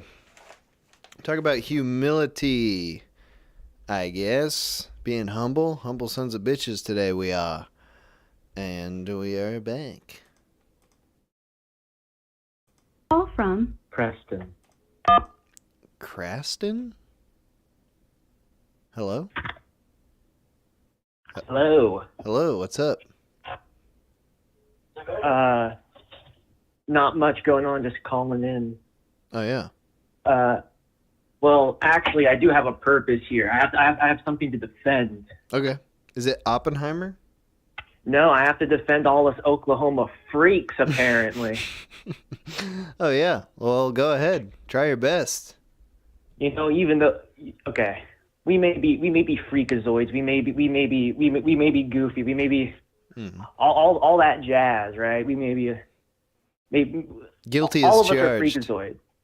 Yeah, guilty as charged. I'm a registered freakazoid. It's on my license. But god damn it, it sucks here. I'm not gonna lie. But That's not the argument I was expecting. well, the people are nice, but suburbia is hell. I hate suburbia. Yeah, what's Oklahoma suburbia like? It's tons of flat pancake houses on account of the storms that will knock over anything higher than 2 feet. Ah. It's very jarring. I went to Kansas about a week ago to visit some family, and I was just met with a Midwest architecture, and it's so much more appealing. Because Oklahoma is not does not have the best infrastructure. Is that a real thing? You have to build the houses, the structures real low so they don't get blown over? No, well, of course we have like the Devon Tower in Oklahoma City. Of course. We have all that because that's basically the most. We all know the Devon Tower. City. We all know the Devon Tower. I grew up looking at it being built, asking mommy when it was going to be done. Oh yeah, I mean it's an international icon, the Devon Tower. But what is that again? What is it again? Just a skyscraper. Oh, okay. That's all it is. All right. I've been to Oklahoma City before. Yeah, it's the big ass building. I don't remember. We went and we went to some weird steakhouse there, and it had like green velvet carpeting. It's like the whole place is like a pool table. Yeah, downtown Oklahoma can be nice. That wasn't really what I was. That wasn't really what I was saying, but all right. Well, not nice. But Oklahoma is so flat. You can look around. You can see everything. You can see the Devon Tower, basically anywhere in Oklahoma, because everything is so flat. But you like it there. But well, yeah, it's fine. I like it. Fine. I don't like how it looks. Is the problem. Is it the geology, or is it the? Yeah, we got red soil. We got flat plains. I mean, it's not too different from Kansas. I just hate how everything's built and how it looks. Okay, you're having a lot of humility here about your home. You said you were going to defend it, but you've only complained about it so far. Well, they complained about the people, not the place. So tell us about the people. The people are good? Yeah, the people are good. They're not freaks? I love my freakazoid grandparents. My grandparents are very nice. They'll watch Newsmax, the best, most unbiased news station, and they'll say how Joe Biden's doing quite a job. They'll talk about all that, but he's like that. He's like in charge. Yeah, of that he's the greatest president ever. No. He's the lizard man he's the Sound of Freedom villain. Yeah. Okay. Anyway. So on the subject of being humbled, this is what this started with, right? It kind of switched to humility. Aren't those the same? Are those not the same root word? Well, humbling is like cockiness getting pushed down, I think. But what's humility? On the subject of being humbled, I was humbled earlier this week on the subject of aliens. Oh. Because of the new news? Because that guy in Congress was just like, he was like, yep, giant floating orbs just kind of going around. We don't know, but they're real. What's the story? Give me the. I'm not like on Twitter. I've only heard me neither. from second family hand. that does. Yeah. Okay. Yeah, I'm secondhand too. I know a little bit, but it's just a Pentagon whistleblower showed up. He couldn't show the evidence to the public, but he showed it to Congress themselves, and he was just like, "Yep, we got these like floating Mach 2 orbs. We don't know that they ain't ours. I don't know what they doing, and yeah, we can't fuck with them. We found some wreckages. We found some biological ooze. I don't know much more than that. I don't know. They said they found biological remains of something. But was Just like watch highlights of the Congress thing. I don't know much more than that. dude? I feel like you're not the right guy for me to I'm not ask all my questions. I need this Congress I'm guy. not an authority on it. I've heard that term, alien biologics. That's all I know. Yeah, I think that's what he said. Sounds like a bunch of bullshit to me. If I'm being honest, sounds like some BS. Biologics? What the hell is biologics? That's anything. That's anything that exists is biological, isn't it? Like it's matter that exists. Like what does that mean? What is biological ooze? What the fuck does that mean? All I'm saying is that weird stuff is going on. That given like 2 weeks ago, I was just been like, yeah, it's all bullshit. Then the U.S. government is saying it's real, so you know. I'm not quite sure what to think. So I was a little humbled on that part. I'm not humbled yet. I'm still feeling quite proud of calling it all bullshit. I don't know. Maybe why can't he show the evidence to the public, but he can show it to Congress? What does that mean? Because I don't know. It's national security. I don't know the legality of it all. Yeah, it's probably something like that. That doesn't make no fucking sense. National security from who? The aliens? Well, they show up. The alien from the Chicken Little movie would come out of a big space orb and kill him with a gun. Stop fucking. I think that's what would happen. Showing our biologics. We are private about that. Dude, we just wanted to show that biologics. to you. We just wanted to show that. We just wanted the government to know. Please, I just wanted Bill Clinton. I wanted George Bush. I wanted everybody to know except you. We, the aliens, work in concert with the government of the United States. Because we figured that out. We figured out, like, we don't, there's all these people all around, but really who we want to talk to the most is Congress. I don't know fucking shit about it. I don't know anything. I just think it's interesting. It would be interesting to me if, like, I could get, if instead of this guy, like a former intelligence officer, was talking to the Congress, would be if it was an alien who was talking to Congress. Oh yeah. Then I would care. Then I'd be like, oh, this is interesting. What's this alien have to say? Black-eyed gray alien. And they just start fucking come up with an grilling interpreter. Yeah, they're just like, what the speak to them with their fuck? mind. So what the fuck are you doing here? Like, what's your opinion on abortion, you son of a bitch? And like, just start politicizing it immediately. They cancel the alien. Exactly. Like, that would be interesting to me. Yeah, I think a gray alien appearing in front of Congress to confess about its biologics would be very interesting. Like, I've been seeing these crazy, like this same stupid headline, or like it's like title of these videos on all the news networks. Like, Joe Biden acknowledges his 7th grandchild for the first time in public.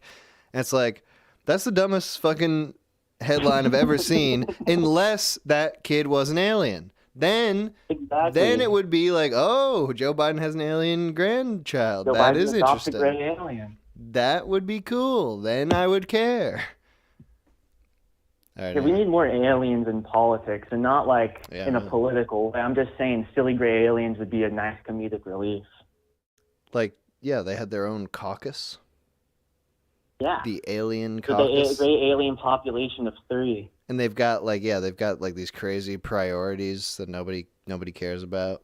Alien priorities. Like, we got to turn oxygen into hydrofluorocarbon. And be like, what? Trees need to be more blue. It's like, oh, fucking these dumbass aliens. They're at this shit again. Blue trees. I don't even know what that means. Dude, thank you for calling in. It's good talking to you, man. All right, have a good one. All right, bye. Call from Connor. Oh my goodness, I fucking made it. What up, dude? How's it going? What is up, my man? Nothing big fan, much. Mr. Howard. Eh? I said I'm a big fan, Mr. Howard. Oh, thank you.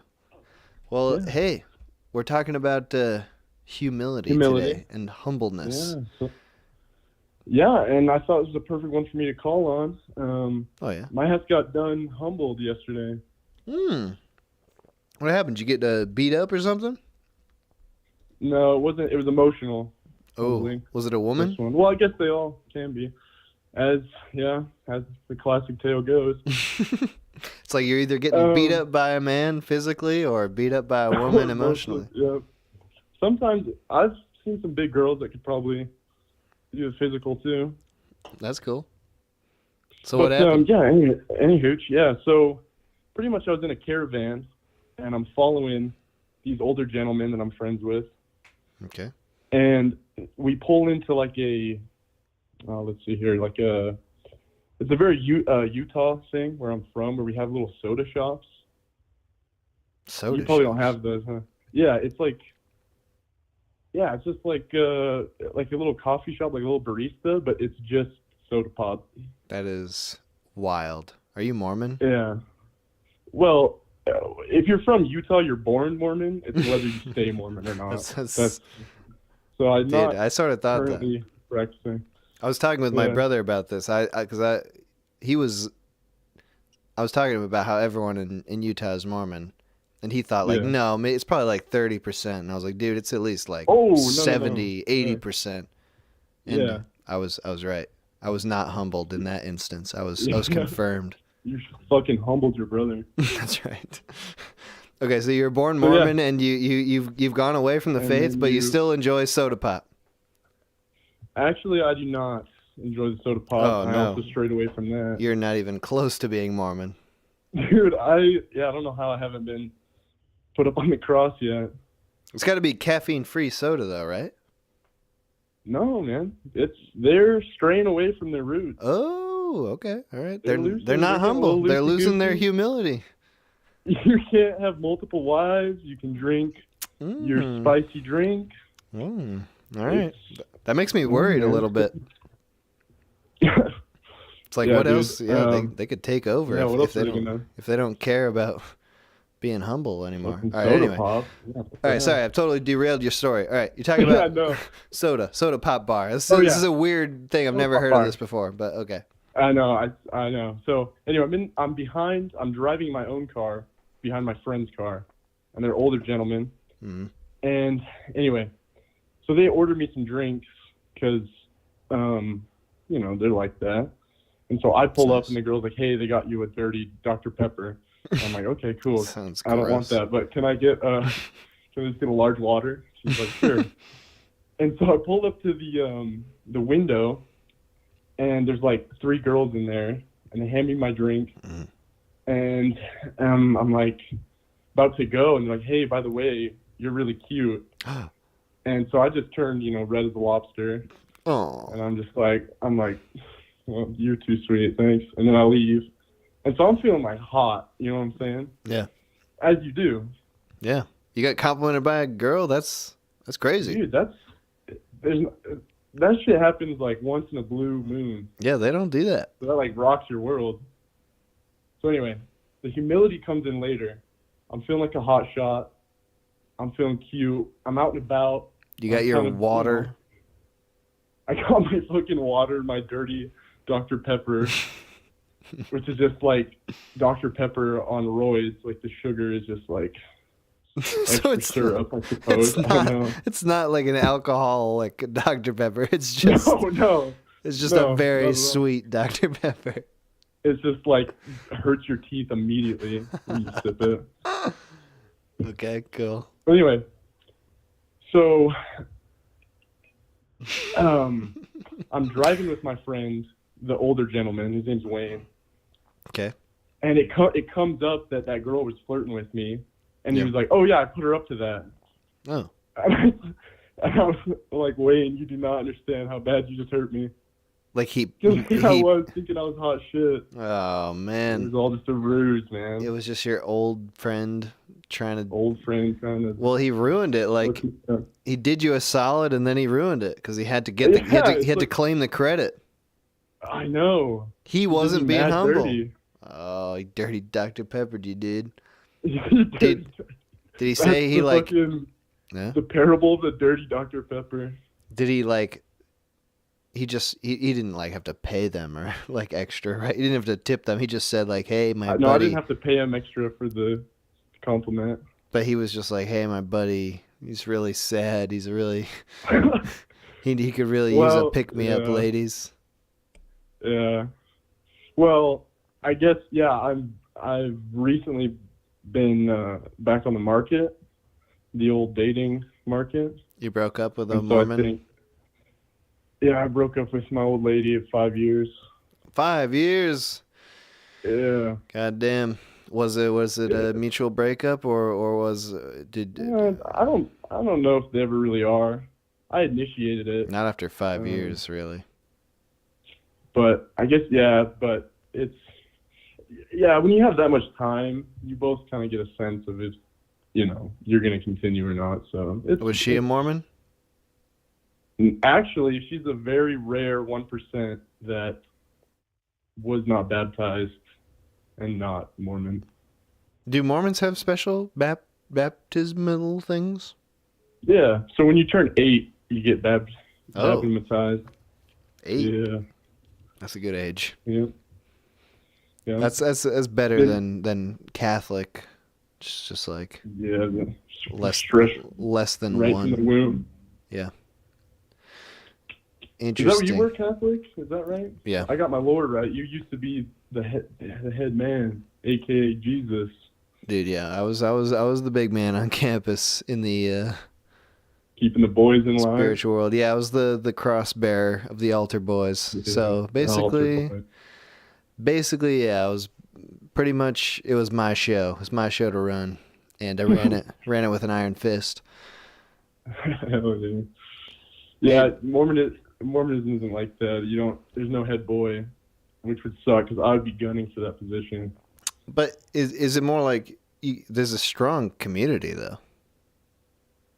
Are you saying there's not really there's not as much of a hierarchy? Community. Sorry, go on. In the boys, there's not a hierarchy. Yeah. Okay. It's just you're in the three age groups.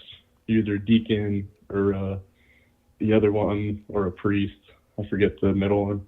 Will you just explain that real quick? What are the age groups? What is that? I guess so. A deacon, you're like 11 and 12, and then the one I'm blanking on, you're like 13, 14, and then 15, 16. But I guess it's more like 16, 17. And then when you turn 18, you go on your mission. Right. What are you before you're a deacon? You're just a dumbass? You're just a fucking pawn, dude. But even then, there's like isn't there there's all the community activities. I mean, how often are you meeting up with the Mormons Every in week. the community? Every week, so or more than multiple times a week? Yeah, multiple times a week. So you have church, but then also you have your weekly young men, young women activities. What do you mean by that? Sounds so fucking. You made it sound ominous with that. Dude, with that it's such phrasing. a bubble that I forget that people don't know this. Yeah. Because it's so steeped in our, world. Mm-hmm. But just like friendly, like kickball, or is it like Oh, I see. Go hit the lanes. Nice. You laser tag. You play at the park, and you just. This is fun. Yeah, just fun. Actually, it's a really good time. I think it's a good way to go. Yeah, hell yeah. If you're gonna go Mormon, do it young, and then get out right before the mission. For any of you Mormons out there that are young and need But then, guidance. Isn't that sad though? Is like you got all that build up. You got the fun time with the boys early on, but really what you're gunning for is that hot Mormon wife and like the 10 kids, right? And so if you're gonna bail right at the mission, you're ruining your chance of having a Mormon lady. Yeah, it's true, but the Mormon ladies, dude, they're a different breed. What are they? I don't know, man. What's the deal? They're a different breed. Give me the skinny on Mormon women. You've heard of what do they call it? It's like jolking or something. Jolking? No, that's not it. Dude, so pretty much you put it, okay, we're gonna get a little graphic, so okay. Yep. I'm ready. So you insert the male genitalia into the female genitalia, Uh-huh. and then someone else rocks the bed, so you're not doing the motion. Whoa. And this is very common practice. What? Dude, I've never heard this. Fuck, I wish I could remember what it's called, but I'm totally. Is it blanking on it. an ordained person who rocks the bed? It's just if you have a good enough friend that someone like they owe you a solid. You're like, hey man, I'm trying to have sex with my wife. I need you. What are you doing Friday night? I want so bad to have sex with my wife, but I'm not allowed to thrust. Well, no. This is premarital. Okay. So that's what I'm saying. So you are These allowed girls to. Okay. They're promiscuous. You're not allowed. This is not. Accepted, but it's culturally huge. Dude, that's wild. I had no idea. So you there's a ask rabbit your hole buddy. here. You say, "Hey, I got this hot Mormon lady who I'm really into. Mhm. We're gonna get married at some point, probably. But in the meantime, could you rock the bed for us so that my We're gonna penis get will go married in a further week." into her vagina enough that I can come?" We're gonna get married in a week, but we can't wait. So I need you to do me a solid here. Dude. Yeah, man, it's crazy, but they're Wow. pretty floofy. If you ask any of us boys here in Central Utah, the Mormon girls give it up a little easier. Holy shit! But with the caveat. That is a big caveat. You gotta have a tight friend, or you're not getting any. Oh my god! So they You gotta won't have a do ride or it. die. They won't do it unless someone else is there to rock the boat. Rock the boat. Yeah, dude. The motion of the ocean has to be third-partied out. Holy shit! It's weird, man. Wow. And it's just they're trying to justify That's it. so hot. I don't know, man. That's so fucking it? horny. That's the weirdest, kinkiest shit I've ever heard. It's kind of like coupley, kind of. It's weird, man. It I'm is, surprised you never yeah. heard that. I wish I could remember the word, because you could look it up on Urban Dictionary and. Yeah, I mean, I can't believe you. Yeah, it must have its own term. I remember when I grew up and I live here now where I grew up in a pretty.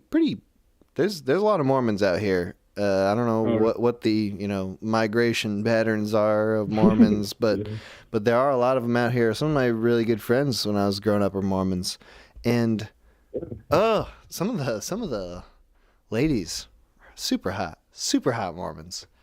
And I was always so curious of just like how does it all work? And I had no idea that this was the barrier of entry.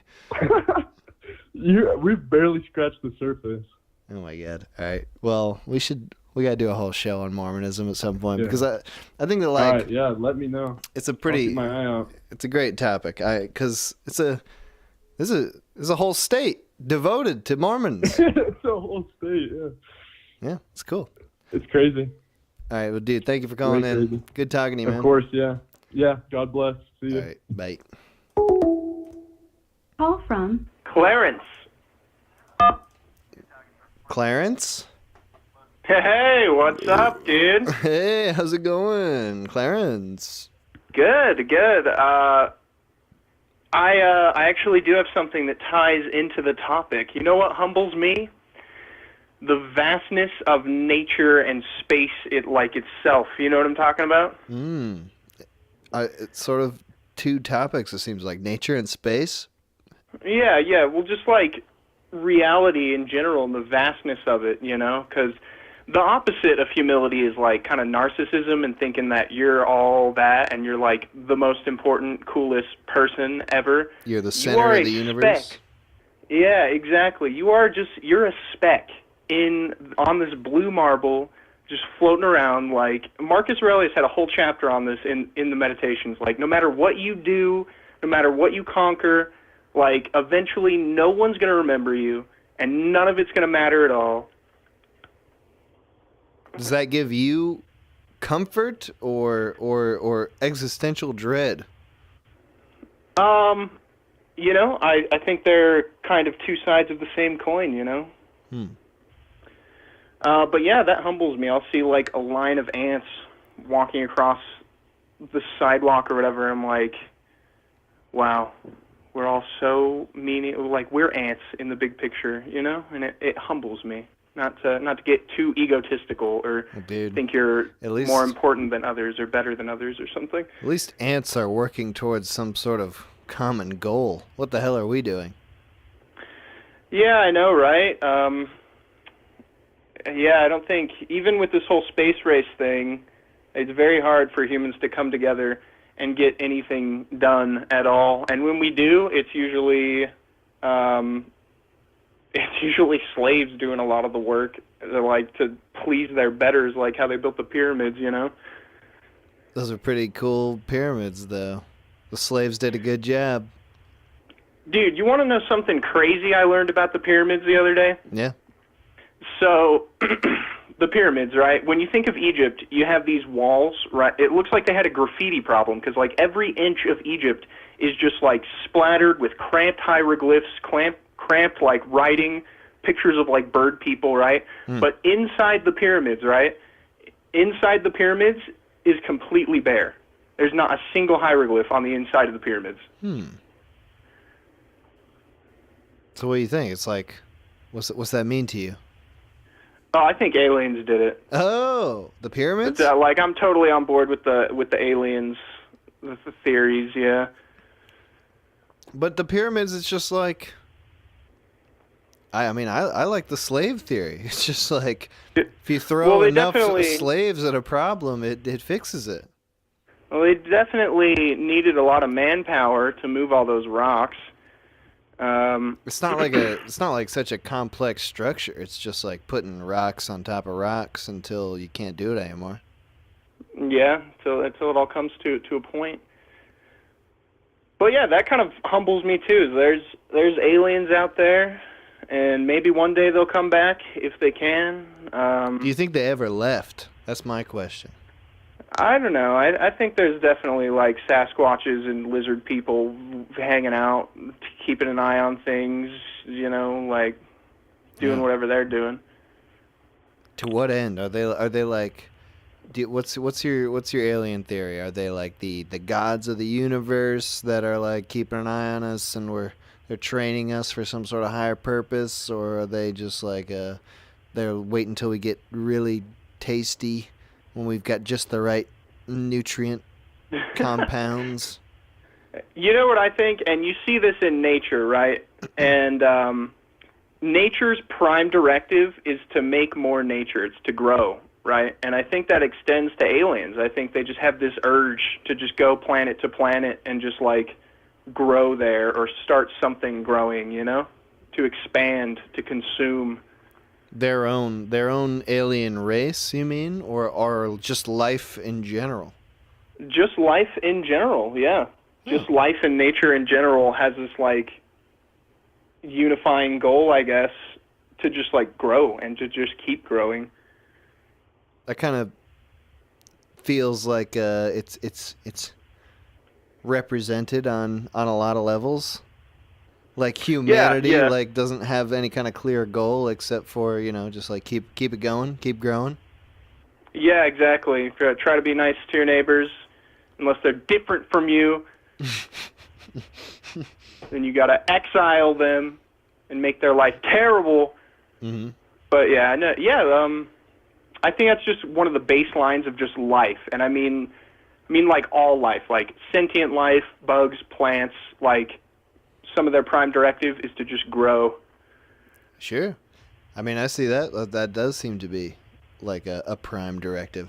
So what do you think about the this overwhelmingly prevalent belief amongst humanity now? And it's sort of something that is affecting more and more people every day, it feels like, that we shouldn't procreate, that it's immoral and irresponsible to procreate.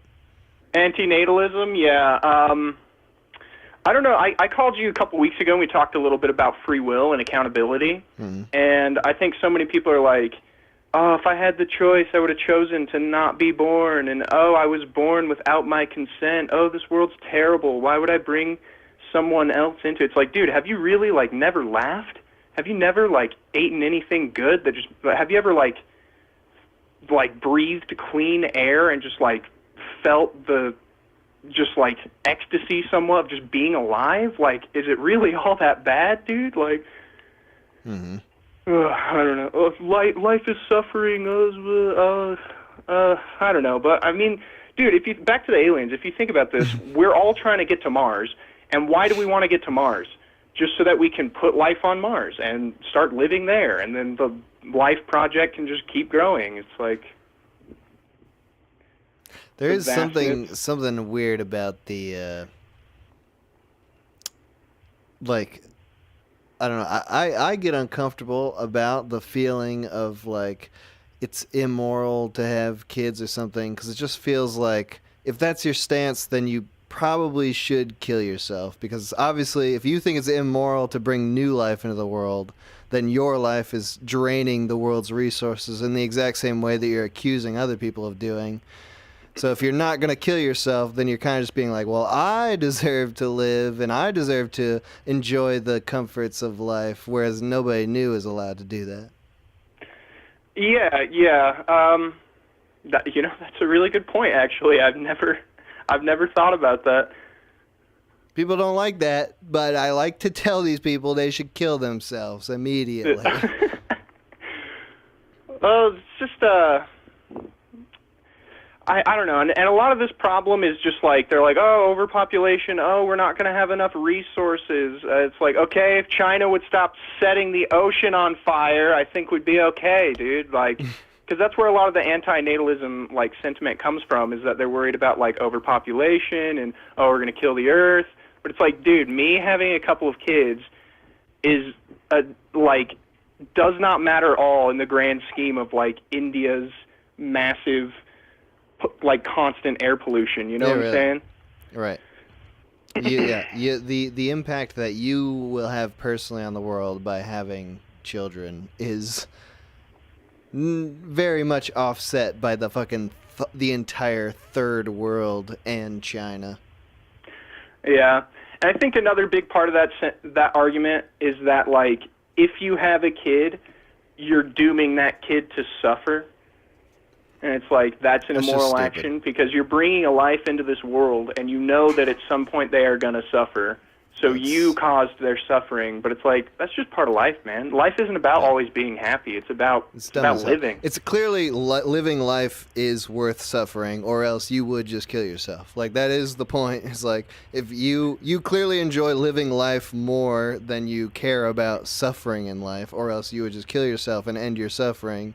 So if you're not gonna do that, you should probably stop telling people that it's like wrong to live life. Yeah. And the crazy thing is the people I have these conversations with are like just modern middle-class Americans who like have a really good life. Like you got a nice bed, you got food to eat whenever you want it. Like I would understand and try to get behind it more if you're like coming up to me and you're like, I lived in Iraq and I lost 3 children and like, and you know, if your life has had like actual hardships, then I would kind of get that sentiment. But I'm talking to these people. Those people actually appreciate life. Yeah, exactly. And yeah, when you talk to those kind of people, they're like, I'm so glad I got out of there. Like, I'm so just psyched to just even be here in the first place. Like, you know, I don't know. It's all mixed up, dude. It's disturbing. I think it's just some dumbass internet propaganda, and people got to get off Twitter and all that shit because they are becoming retarded. Yeah, brain drain for sure. Yeah, some Zoomer brain rot is very real. It is very real, yeah. Yeah, just like the vastness of the universe. Like I'm out in my backyard just like looking up at the sky right now, and it's just like just the vastness of all of this like really humbles me. Yeah, I've just been like looking at clouds recently. Something you do a lot when you're a kid, and then you kind of stop doing it eventually because it you feel like kind of stupid. Like I'm just staring up at the sky. I kind of feel stupid doing this, but clouds in the sky, they're pretty fucking cool when you really look at them for a while. It's good shit. They are, man. I'm looking at one right now. Yeah, man. I love that. Changing my life, dude. I'm never gonna forget this moment. I'm taking a snapshot. Take a Snapchat. My mind. Make it a social media post. Then you'll never forget. No. This cloud's only for me. Okay.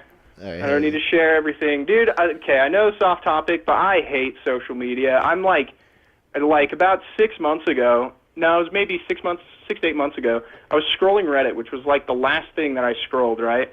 And I just started like scrolling faster and faster and getting more like angry. And I was like, this is just pissing me off. I don't care about any of this. None of this is going to stick with me. And I just closed it. I uninstalled it. Dude, I'm scroll free. It is great, dude. I don't waste hours of my life just staring at my phone, dude. I hate social media. It's awesome. I mean, I was talking with someone about this a few weeks ago, and they'd said that, like, looking at your phone, it, like, erases your subconscious. And I identified with that because that's the thing I do is when I wake up in the morning, I look at my phone first thing, and it makes me forget what my dream was. If I don't look at my phone and I just wake up and I think about my dream, I can remember what it is. But if I wake up and I just look like, all right, what are my notifications? I'll immediately forget everything about my dreams. Yeah, dude, dreams are important as well. Like they're part of what keep us alive, I think. All right, well, hey, dude, we're going all over the place. So, thank you for calling in. Good talking to you, man. Yeah, I'll try to call in next time. Oh, one more thing real quick. One more thing. Bye. Nice. Plan to sign off. Whoops. Can't fool me. All right. We're going to take a break. Quick break here. Oh, my God. Wish I had a cigarette right now. Oh, I've been nick free for a few weeks now. Feels horrible. I wish I had one. All right, it doesn't matter. Forget about it. All right, I'll be back in just a couple minutes here. We're gonna listen to some more Yellow River Boys, and yeah, don't have anything to say.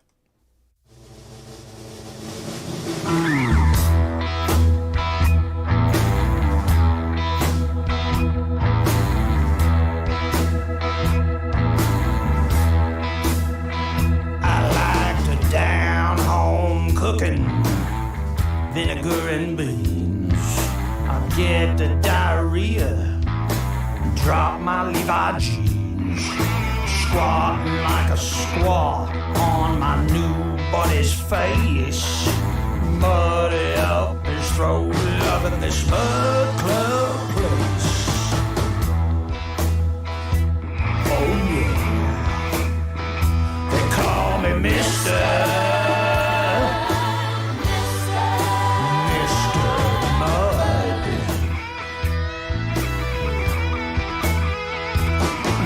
My mud is thicker than crud.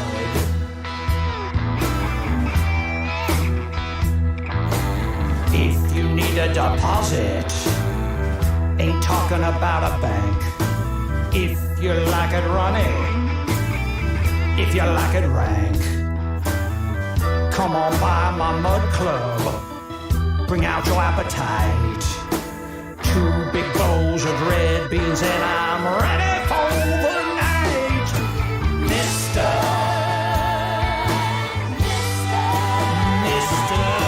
Mud.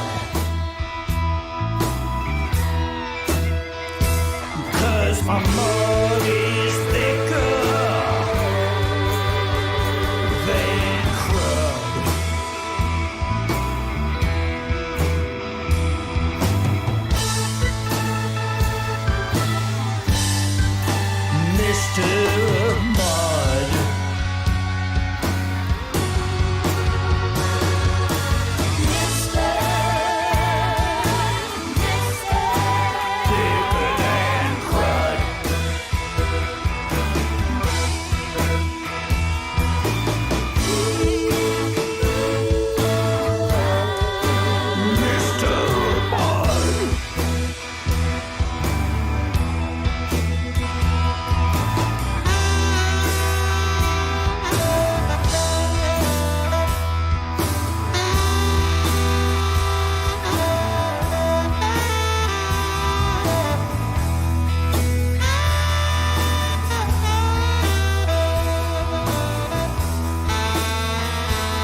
crawl down in 24/7.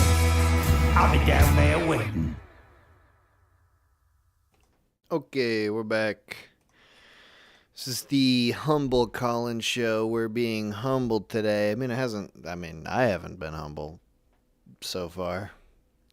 Not that I can recall. But some people have been humble. We've talked to some humble fuckers. And good on them. Maybe by the end of this show, I'll be fucking humble for once. Call from Jimmy Tim Terrence. Hello? Hello. Who is this? It's Jimmy. I've called once previously, far and long ago. All right, well, Jimmy, what's up? Not much. I've been trying to get through a few times, and I finally did. I'm feeling accomplished with myself. Yeah, dude. Slightly less humble than I would have previously. Yeah, you're a successful caller right now. You're flying high. I know, it's great. You know, I'm gonna make a throwback to the very beginning of the stream. How you talked about Oppenheimer. Okay. I think it's really funny that the stream is about humility and being humble when Oppenheimer was, you know, a giant ego freak and a douchebag. Preach. Yeah, I mean, I think it was really funny. I don't completely agree with your opinions on the movies. I thought the movie was all right, but that's just my opinion. What was Because all we're right all about entitled it? to our- What was even acceptable about that movie? What was acceptable about it? What even made it a movie? Was it? What made it was a it, movie? I don't know. Was it Florence Pugh? I think the fact that was it Emily Blunt? Was it? Who did it? Who made it worth it? Was it Josh from Drake and Josh? Yeah, it was. It was him. It was him, little finger in that little button, dude. That was pretty hot. Keeping his quivering little finger over that button. That was pretty good. Yeah, that was pretty fucking hot. No.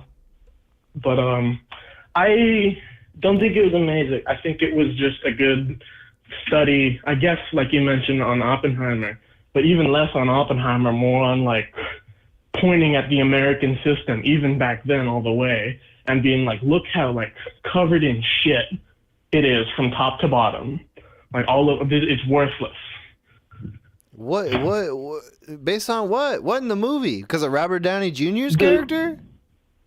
Both of them. The fact that they could both get away with all the shit they were doing, be scumbags, and then at the end of the day, the system would be catered to them. I guess, I don't know, some point like that.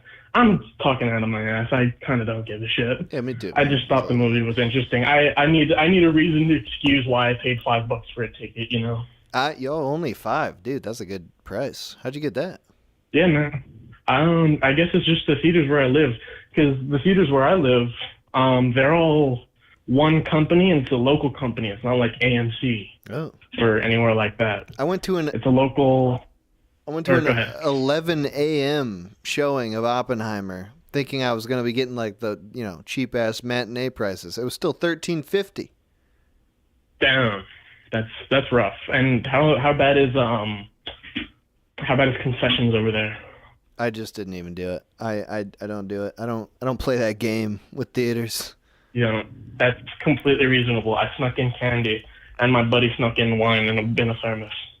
I saw Barbie last night, and it was 10:30 at night, 12 hours later almost, and that was like $16.75. That's the normal price of a ticket out here. Damn, that's pretty fucking rough. Yeah. I guess to rein it in, bring it a little bit on topic instead of that, and kind of mention humility. I'm gonna go off the chain. I'm not humble at all. Okay. I've got a little bit of a superiority complex, I'd even say. Ooh. Is it deserved? You would say in some cases, I'd say so. I mean, it's. I guess, can you really say, is a superiority complex deserved? Like, yeah, can that really be judged? I can't ask you that. I was about to say, I wouldn't. In what capacity? What is it? Do you have a skill set? Are you a welder or something? And you're like, I can weld better than everybody, or is it just I got the brains? Honestly, I'm a good chef. I'm a good chef. So I'm you got a pretty good. skill. I'm actually going to culinary school for it, and that's part of it. Doesn't help that they gave me like thousands and thousands of dollars in scholarships, so that's a good inflation to my ego of like, yeah, look at me, I'm the guy who like gets half of my college paid for. What do you learn in culinary school? What are you culinary art. What are you learning now? Like, obviously do you learn about the history, or are you learning like technique? It's more techniques and like actual like shit you can use for it. How do you mean? Like, just tell me what are your classes? Go work. Oh, okay. I'm not. First of all, I'm not in my classes yet. I'm going. So this next semester is when I'm like really going to be in the thick of it. Okay. All right, but from what I know, most of the classes are like they're labs. So they basically put you in a kitchen for 6 hours, and you make a bunch of food, and at the end you get tested on it or whatever, and basically preparing you to work in the industry. And I'd say I'm pretty good at that. I'm pretty good at that, and so that's self-inflates my ego a little bit. Is it like Iron Chef, where they give you just come into the lab and you got a bunch of ingredients, like here's a secret ingredient today. Who's gonna make the best chicken dumpling? Chicken parm. Okay, yeah, I couldn't come up with anything creative. I'm sorry. It's all right. I can only think of chicken. I don't know. Maybe. I guess I'll have to see. From what I remember, all right, you don't know. Cooking classes in high school, it was mostly just teaching you like tactic or like not tactics, but like just learning how to cook or whatever. Cooking kitchen tactics. Tactical cooking maneuvers. Tactical cooking action, dude. Hideo Kojima game. Yes. 12 Tank becomes a show. Tactical cooking mama. All right. So. How old are you? I just turned 18. Oh my god, I'm dude. a freshly legal boy. Hey, you deserve to not be a humble guy because you sound like a 35-year-old dude. So you've clearly you've got the confidence here. Nobody should talk any shit about you. You're gonna do great things. I can already tell. All right. Well, thank you, Mr. Oh, you don't believe me? I guess that fuck? No, I believe you. What is this I guess fucking tone that's my of voice? point. Of like, I'm telling you good things here. This is how fucking not humble you are. I'm telling you how great you are. You're like, oh, thanks. Yeah, I know. I already know. It's not. That's my point. Is that like as throughout my life, I'll be honest, like radio hosts that show up at my mom's wedding. That my parents who are now divorced. A radio host that showed up was like, yeah, you got charisma, kid. And I was like, whoa, really? That's me? And then I went on from there, just getting more and more because my entire family would like pile on. I'm the guy who's got my shit together, right?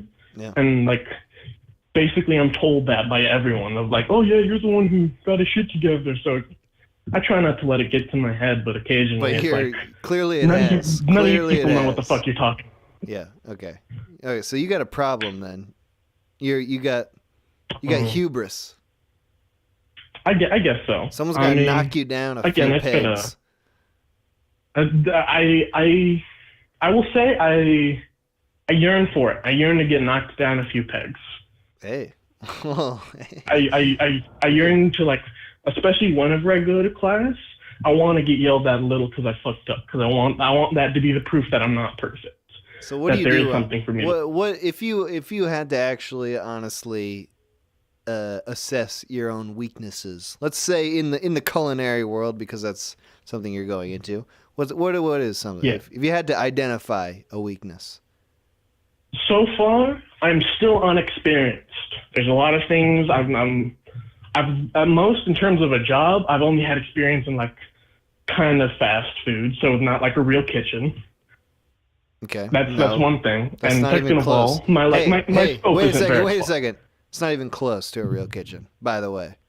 Exactly. Right, yeah. I would know. Just to let you know, but Mr. Oppenheimer here, that's not quite the atomic bomb. I would say it's comparing apples to oranges. You gotta put a gray patty inside of a microwavable plastic tray. I'll say I will say it was a little bit better because it was a pizza place, so I was actually making the pizzas, not just fucking being a grill jockey They at weren't McDonald's. like Tony's or like Totino's pizzas. They were. It was an actual pizza. It was another local chain where I live. But they were pre-made, or did you have to pound the dough? Did you have to put your fish in the dough? See, we did do that. We made subs and salads. We didn't really have to do much. It was just, we had to make them, but all the ingredients were there. Like, you know how it is, like a fucking Subway, basically. Okay. But the pizza, we had to actually roll it out, toss it in the mornings we make the dough and the sauce and whatever. Oh, yeah. I don't work there anymore, so I can't say we. Okay. But I'd say, in terms of cooking skill, my scope is still limited. So whenever, like, I wouldn't have the ego to be like, even step up to my mom, honestly. My mom probably knows a lot more about cooking still than I do. But is she supportive, or is she talk shit to you? My parents are very supportive. I'm happy for that. Dude, this is the problem. Despite the fact that they're not together, they're still able to support both of them. Oh man, that's nice. That's good. Yeah, it's nice.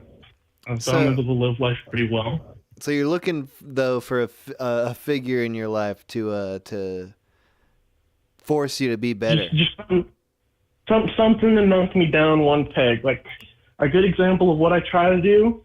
I spar with my buddy who fighting. Who he's actually skilled in like boxing and stuff. He knows his thing. I only know a little bit. The only advantage I have on him is I'm like a little bit heavier. How's that go? But so it goes pretty well. It goes half and half because I get to learn a lot. But at the same time, when it comes to more technical stuff like actual proper boxing, he usually kind of wipes the floor with me. Like I'll get a good hit in or two. But in terms of like if it was an actual boxing match of like points and all that, he'd definitely win. He'd definitely be a winner. Dude, I'd like to box you. I'd like to box you right now. I was right now. Is that what it takes to knock me down a peg? How tall are you? A solid jab from the minute hour. How tall are you? I'm 5'7". Oh, I would love to box you, bro. Oh, do we get to know how tall you are? Do I know what I'm going up against? Practically 6 feet. In all practicality, 6 feet. In reality, all right, slightly less than that. But on my license, it says 6 feet.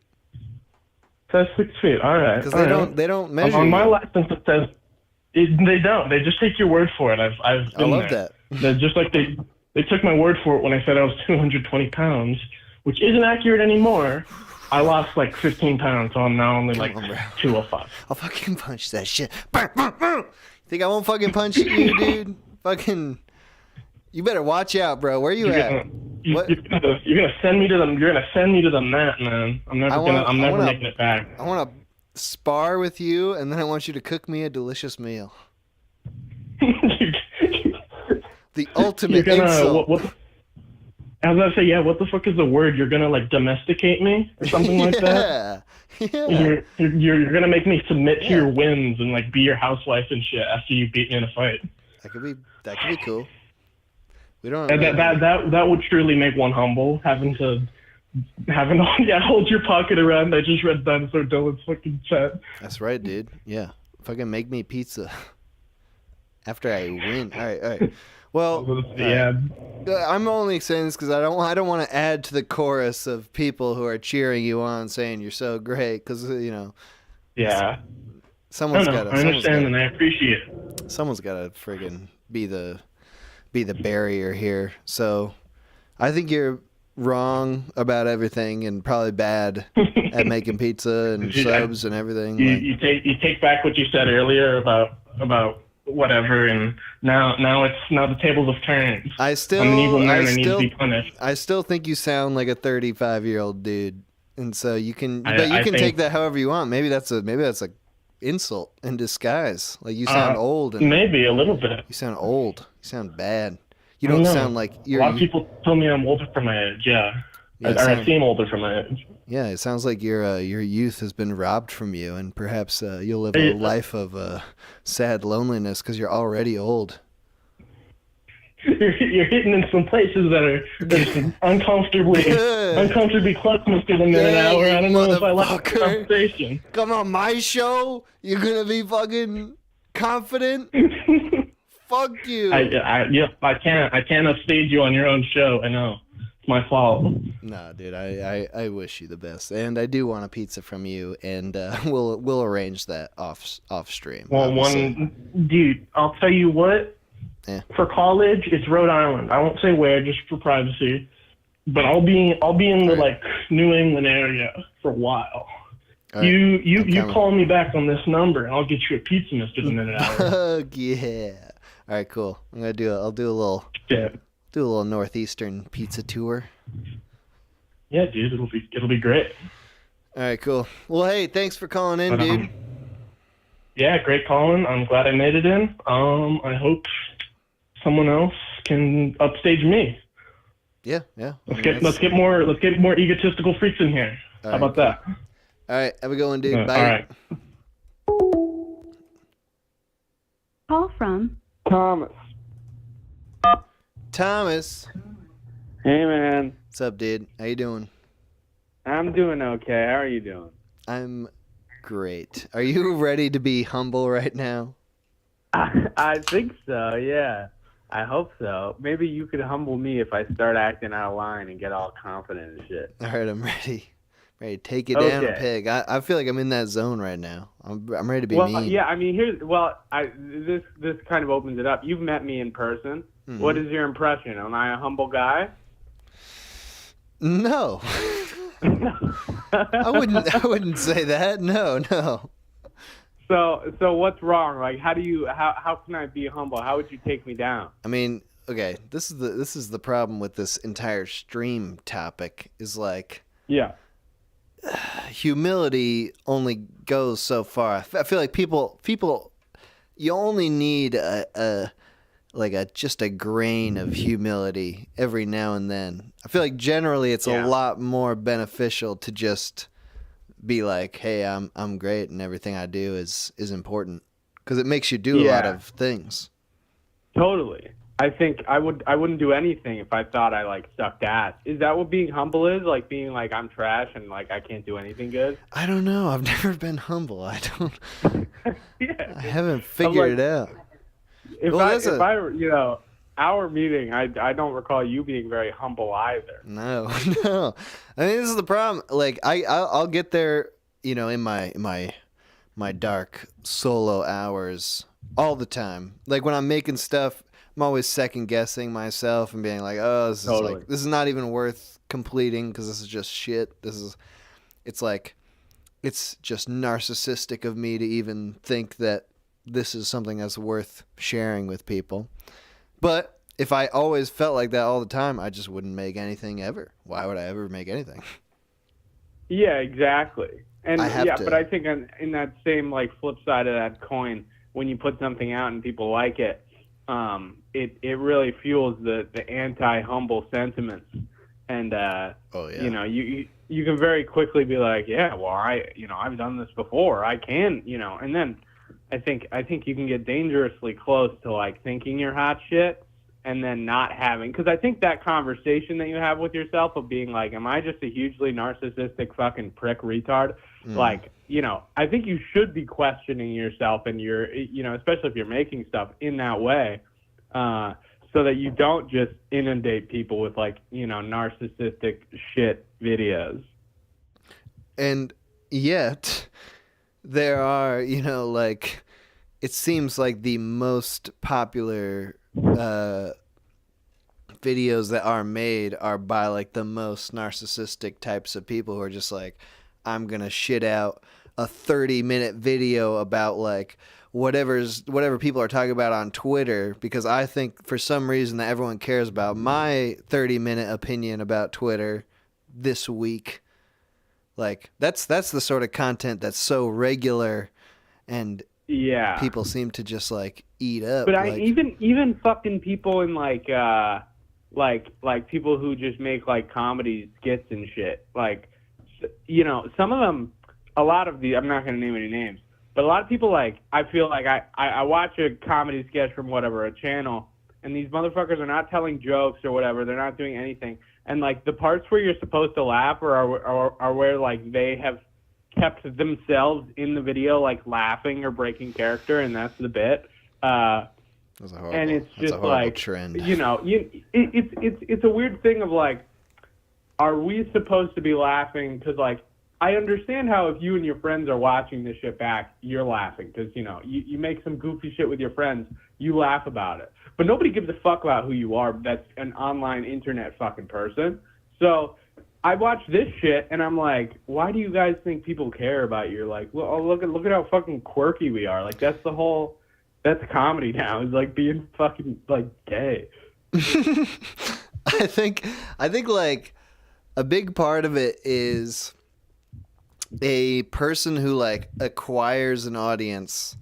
They they are gonna start feeling pretty fucking good about themselves. Yeah, and I would say I am even a victim of this. Oh, I'm a 100%. victim. You're terrible. I'm a victim in this. I'm the one being hurt in this equation. By the system. Yeah, exactly. But it's like that thing of I remember when I was like a long time ago when I was starting the Minute Hour, like 9 years ago now. Any single comment that I got back then was like, I would take all comments, positive comments as gospel. Like it would just be like, yeah, truth. Someone said that like my shit was good. It's like the one comment on the video. I'll be like, well, there you go. Fucking, there's the proof. I'm a fucking genius. Obviously, right there, baby. This random fucking dude said it. So what's the fucking holdup?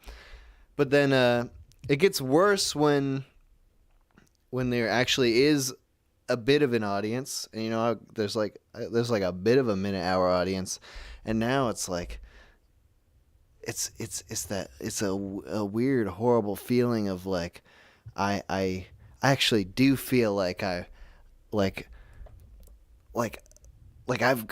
got some sort of like responsibility to be good, and like when I put something out, it's like, yeah, the people are gonna love this. I hate feeling like that. It feels horrible because I never thought like that when I had no audience because there was nobody there. It was just like, I'm just gonna make what I like, and nobody's gonna care about it.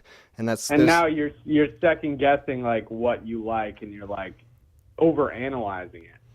Makes you kind of feel stupid, especially because like the ideas, generally speaking, are really stupid. It's like I think it's just wrong in general to consider what the audience thinks at all, and so that's sort of what I'm. See, when I look at comments, I never thought truth was good. Like it's nice to get a nice comment and all, but I've always maintained that like an internet comment section is filled with retards, and so. But hey, yeah. But you had an experience, where you were taking voyeurism to the Weird Fest. Yeah. In Minnesota, and you got some actual live feedback there, like people watching the video. I even screened it again more recently. Say again? I screened it again more recently, mm-hmm. And this time it was a sold-out theater, and it was at this event called Scream It Off Screen. And, this event could theoretically humble a motherfucker, because if your short is bad, the audience gets to yell. And if enough people are yelling, they pull your short off the screen. They hit this big gong, and it's fucking awesome. Ooh, that's rough. And see, this could have been a very humbling experience for me, but it was not, because my thing did not get booed off, and I actually got a huge applause. And it's poisonous. Because right? But even then, it like that's almost worse, because internet comments can only go so far in making you feel good, I think. Oh, to feel good, okay.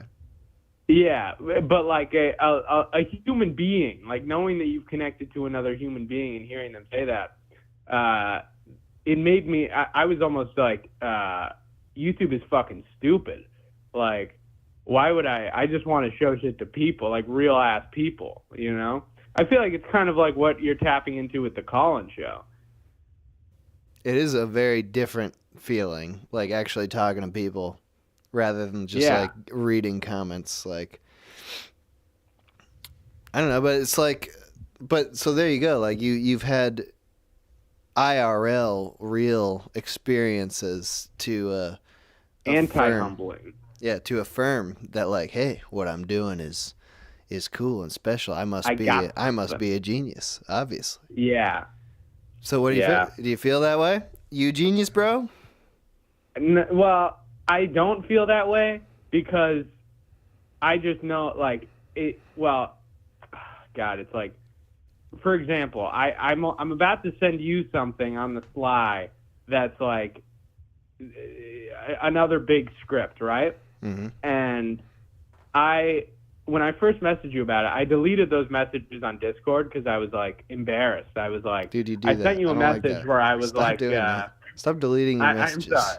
It's confusing. But I was like, I have the script, but it fucking sucks, and like I'm not sure if I want to do it. And then I spent like 10 days working on it, and now I'm like, okay, it doesn't like suck anymore. So I guess I kind of know that like I'm not a genius. It's just like if you work on something for long enough, hopefully it's not going to be that shitty. You know, I guess I just like it. A genius to me is someone who's like got the fucking thing in the bag and it's natural, I guess. I don't feel like it comes natural. I feel like it comes with like a shit ton of work, and almost in a way like the work is the humbling part, because it's like, could I do this? Like, can I just shit out some greatness? No, it's like I would have to sit in my apartment for 4 months, like, and not look at anything else to get like one experience where I can show something to people and they fucking clap for me. But it's a pain in the ass, and I don't want to do that. Like, so it's hard. You know, yeah, it it's is a lot of work. It's not. So, yeah, it's not just. That's. I've been having the same. I've been having the same experience. I'm trying to like work on this new like special, like an album. And so it's like this, you know, I'm trying to work on this like 40-minute thing. It's really, really, really fucking hard. And I've been having to devote so much brain power to it every single day, and it kills me. Like when I can have 2 full weeks of like thinking about it every day and making no progress at all. And I definitely, during like the making of what I'm doing now, it's like just thinking like, I'm not even good at like doing this shit. Like I clearly can't do it. Like I'm trying over and over every day and I just can't even do it. So I think that like people will have like, you know, they build their expectations of what you're capable of. They overhype it. But yeah, I think we also, as people who make stuff, we have to overhype ourselves a little bit to just convince ourselves to do all the work that it's like it's going to be worth it in the end. I think so. And even if you like fall short of your vision, it's like, you know, hopefully you're getting close enough that you're like, I did something. Right. Yeah, but I was feeling that way today. Today's like the first day where I didn't have like a client job to do. And so I'm working on a video right now, and I was like, oh, I'm going to make so much progress because I don't have fucking, you know, any work to do. Mm-hmm. And I've like literally moved the needle like 0.25% on this video, and I feel like a retard because I'm like just wasting time. I can't do anything. And then, yeah, here I am fucking calling into your show and not working on the video. Nice. What did you do? Did you play some games today? Did you play with your cat? You know, I played with my cat. I haven't played any games. I was considering playing games, but like I was like, what's a great way to make myself feel like a total piece of shit? That would be it. That is. So I'm gonna put it off for like 2 more hours. That is the hard thing about like getting older, for me at least, and playing video games. Like it really, I love like in the moment when I can get into a game and play it for like 8 hours straight. Like it feels so fucking good, and then as soon as it's done, it's like, oh my god, what the fuck am I doing? I just like I felt like I was being so productive because I was like making numbers go up in the video game. And it's like it's fucking. I'm like so retarded that I'll like sit here and like I'm trying to like concoct excuses for why it's like okay for me to play video games. And I'm like, you know, I'm like, well, I really like the design elements of this game, and it's like for inspirational purposes. I'm looking at this stuff like you're it's creatively absorbing. helping me. Mm-hmm. I'm filling my brain with content so I can then use this stuff and be influenced by it. And sure, that happens a little bit, but you know, like Yeah, I find myself really lately, especially concocting lies so that I cannot do the stuff that I probably should be doing. Classic. I don't get that with video games only because I never play new video games. So it's like I'm not going to gain anything by playing video games. I'm just going to play something that I've played 100 hours of already. Yeah, me too. I mean, I'm kind of the same way, but even so, I'll just bullshit myself. Like I've been bullshitting myself like, oh, I'm going to just play games and listen to me and Eric's podcast so I can like find out which ones I can upload from the past that I don't talk shit about people on. And that's, again, it's just another lie. Like I just want to play video games and I'm looking for an excuse. All right, hey dude, Thomas, thank you for calling in. It's good talking to you, man. Good talking to you too, man. And Adios. send me that script. Okay, yes, I'll do it actually tomorrow morning. All right, bye. Oops. Oh.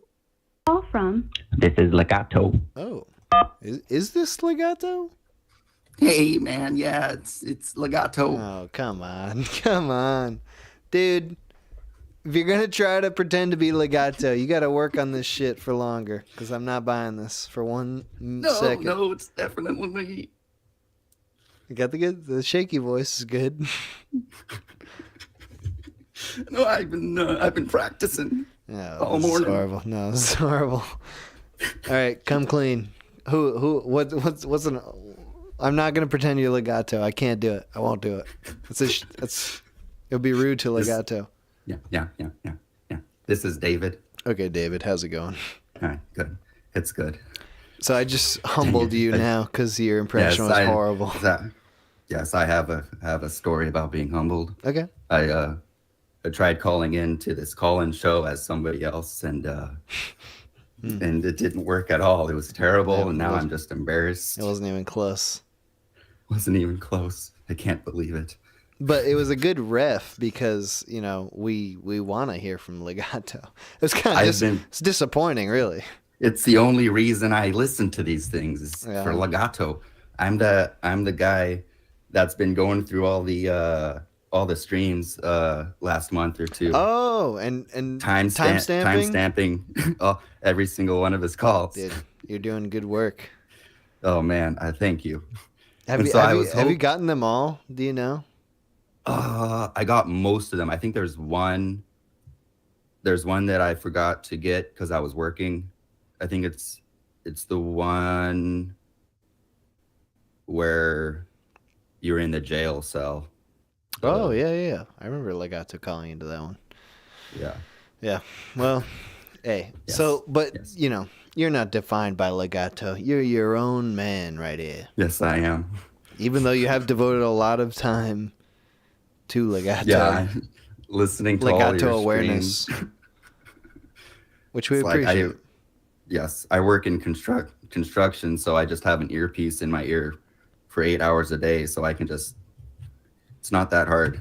Is that dangerous? Don't you need to hear if a piece of wood is fallen or something? Well, I only have one earpiece in, so. Yeah, okay, you're fine. Yeah, so it's okay. All right. Well, so then, is this the first time you called in? No, this is my third time. It's been a while. You keep doing these streams when I'm at church, so I can't just step out. Yeah. But that would be this morning blasphemous. Yes, this morning I decided not to go into church, and lo and behold, God has blessed me with a stream. So you have kind of early church, or are you in a weird time zone or something? I'm in Oregon, so it's just 10 a.m. Okay. Yeah, we do these streams kind of early because I get antsy. I wake up in the morning, I'm like, I'm doing a stream today, but I don't want to wait until the evening because then I'll be I'll get all in my head about it and then I won't want to do it anymore. Yeah, that's true. All right, but here we are. So you made it. Yes. What's up? Oh, just trying to think of if I've ever been humbled in my life. Or if you've humbled another. Yeah. You got siblings? I do have siblings, yes. I think they're pretty good at humbling. Yeah. I live next to my younger sibling, and he's got a wife and 2 kids. Mm. And I'm older than him. And yeah. That's kind of that's kind of humbling. Like, what am I doing with my life? Yeah. What are you doing? Nothing. If I'm not listening to your old streams, I'm listening to all the Gilbert Gottfried appearances on the Howard Stern show. and so I was humbled last week. My parents drove up and we were all hanging out at my brother's place, and apparently I was making too many Jew jokes. Oh no. Yeah. And so they called me out at the dinner table in front of everybody. It's like, hey, you're that's like the 3rd Jew joke in 5 minutes. What's you need to stop that. I think I've been listening to I've been listening to too much Gilbert Gottfried, I think. Yeah. That's a rapid rate. 5 and 3. Yeah, yes, exactly. I couldn't believe it. And so I toned down, and I'm still allowed to go over there. For now. So now the jokes are just, they reside inside you, and you don't feel the need to express them. Exactly. Yes. Does that feel better? In a better crowd.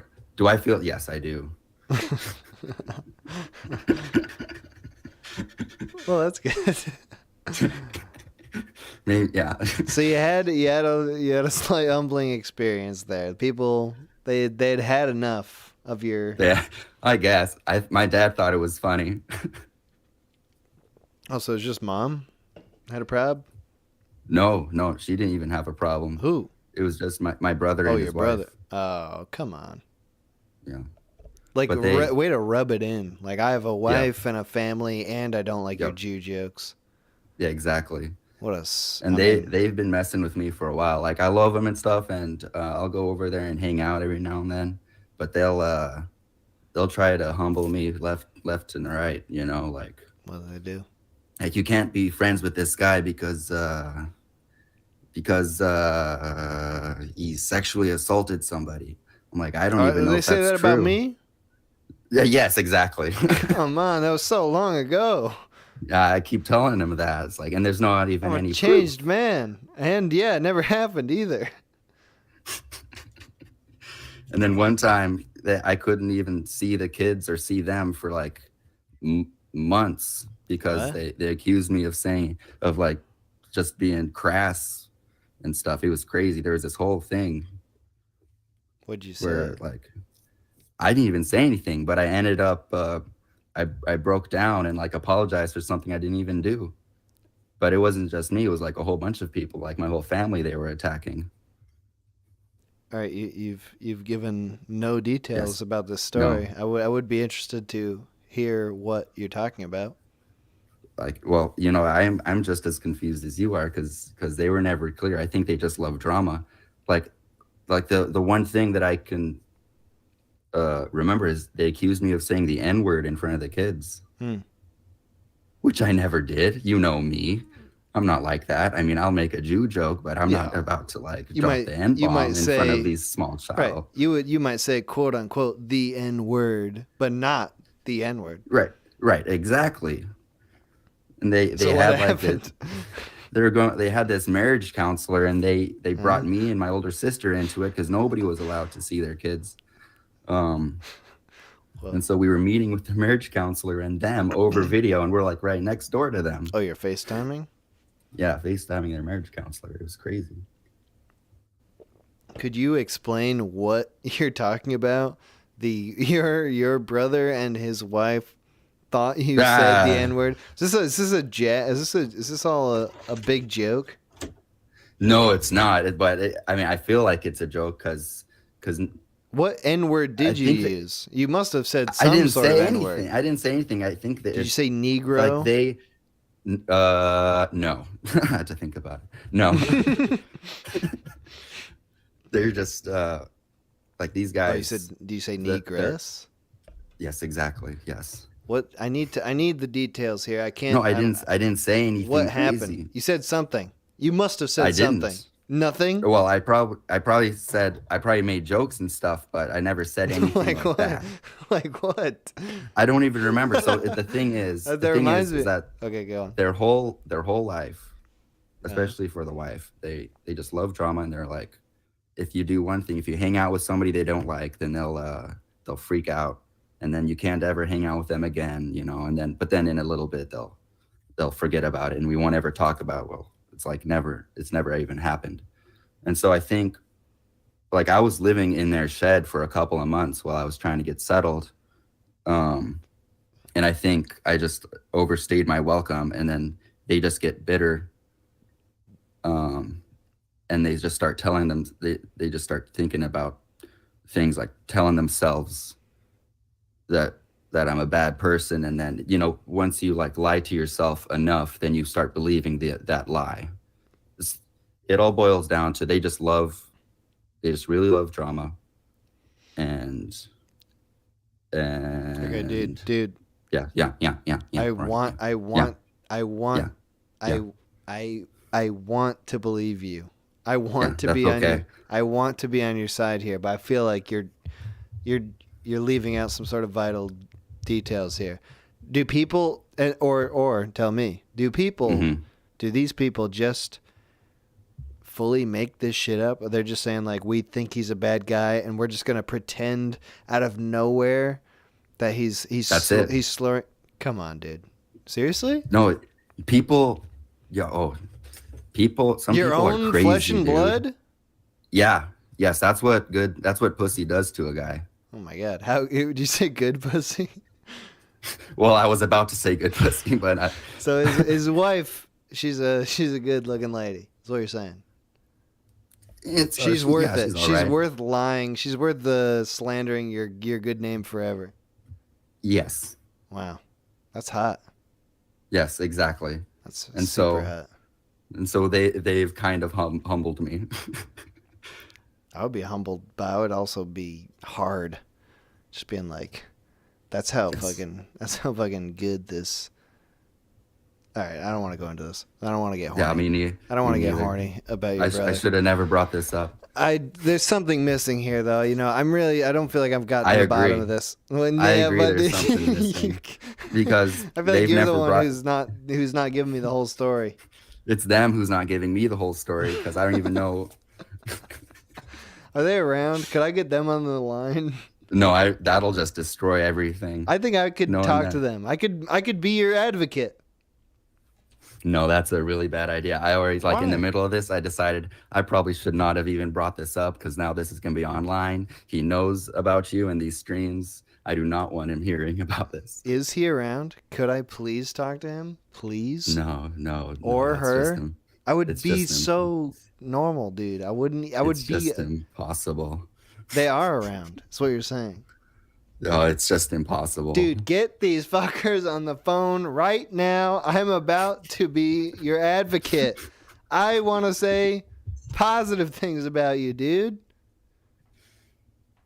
I think that's just like... Why don't you believe me? Why would I lie? Why would I lie? Well, because I know about these guys. If they know I was like talking shit about them and bringing this up to a whole audience of people, I'm not gonna say they're that. gonna be like, I'm gonna bring it up naturally. I'm not gonna say like, oh yeah, I was talking to this guy, he's talking big shit. I'm just gonna be like, so when's the last time you heard the N-word? And then we'll find out. We'll get to the bottom of this from there. I just think that's a really, really bad idea. I won't be able to go over to the house anymore. All right. Well, okay, fine. I don't want to. I don't want to mess up your situation, but because I'm on thin ice already. Okay, but you know that I'm coming to this in a way to help you. I wasn't gonna. Yes, I appreciate it. I know. No, I know. I thought it would be really funny. It would be really good, but I mean, just to have him over here and talking to you, but. We'll consider it. Maybe as an next time end of the show call, we can kind of wrap things up. We'll get into the weeds with your brother and his wife about how good that puss is, if it's really worth it. No, I would never say something like that. Like sensitive. They don't like. But like I said, if they heard me talking about this, they would not be happy at all. Well, I feel very unsatisfied with this That's whole all right. situation. I feel like there's a lot that I'm not. There's a lot under the surface that I'm not getting. Let me think. I think I should just stop talking about it. Actually, I think I'm already too deep into it. Yeah, I think we've done all we can at this point. Yeah. Until we get Yes. to the brother and his wife. Yes. There's no more we can learn. Yes. I do have another quick story. Okay. I've been humbled a couple times in my life. I hit an old lady with my car. Yeah. Hard? She wasn't even in a car. Oh, she was crossing a street. Oh, that didn't even have to be hard then. That's enough. No, I tapped her. I don't even know if I tapped her, but she like put her hands out and she pushed herself off of it maybe. But like they never pressed charges or anything. And but she was like screaming at me. There were witnesses, and then a cop showed up, and like chewed me out. Like I just turned into a neighborhood too fast, I didn't see him. And then apparently, and now ever since then I drive super safe. Like people get pissed off at me for driving super slow, like the speed limit, if somebody's riding with me.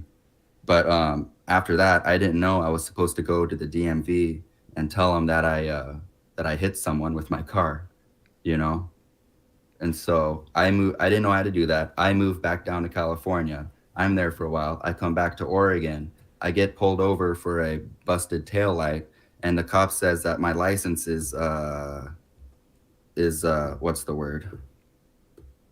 Suspended. Yeah. Yeah. Because you didn't go to the DMV to report that you hit an old lady? Yeah. Why is that why don't the cops just like take care of that, right? Why is that your responsibility? I have no idea. And so I had to go. Yeah, Oregon sucks. So I had to go to the DMV. I paid a small fine. It was like $75 or something. And then I had to go, just to report the thing. And then I went to the judge because I had like this $400 ticket for driving on a suspended license. Ugh. And the judge was so nice. I'm like, yeah, I got pulled over for a busted taillight, and there was this thing that happened years ago. I didn't even know this had to happen.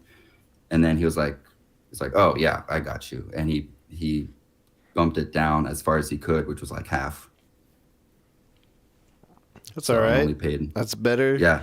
I guess. Oh yeah. It was great. And now I can drive and stuff. And then recently I bought a new car, and since it was since I have a loan on it, I had to get full coverage. And I used to be with this really stupid insurance company, and they're like, oh yeah, you have this conviction on your record from a couple years ago. That's the word they used, and they said that I would have to pay $800 a month for car insurance. Oh my God, what the fuck? Which I've never even heard of. But she says, yeah, my son had to do that for a while. It's just how it goes. Who said that? The insurance lady? The insurance lady. I think she was just, I don't know. It was super weird. That's I think like she was just twice my trying rent. Yeah, exactly. Me too. And she's trying to scam me or something, because I call around to some other insurance companies, and they look through my record, and they're like, oh yeah, we got full coverage for you for $130. Oh wow. So it was just bullshit? I heard that the company I used to be with, it was a high risk insurance company. So I can't imagine paying $800 a month for full coverage. I think the lady was fucking with me.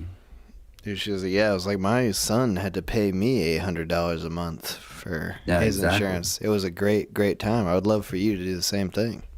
Yeah. Oh, hey, dude. Yes. Thanks for calling in. Good talking to you, man. Thanks for picking. Yes, thanks for picking up. Always a pleasure. Next time we'll get the whole fam on the line, and we'll get to the bottom of this. I'm sure we will. All right, good. Good talking to you, man. All right. Fuck you. All right. Bye. Okay, we're gonna take another break. Probably one more break here, and then we'll be calling it. I gotta eat some food eventually. What do I have to eat? I got some stuff. All right, never mind. No,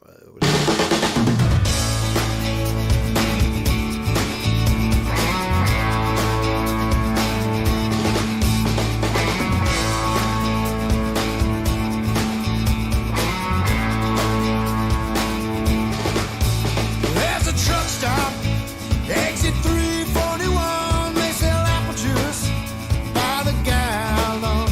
There's a trap door, at least down below. A spiral staircase built so long ago. Flashing neon sign up yellow. Secret code for piss flow. Feels good to be in the know. I'm talking about a truck stop, piss club. Come on, truck stop, piss club. I'm talking about a truck stop, piss club. Come on, truck stop, piss club now.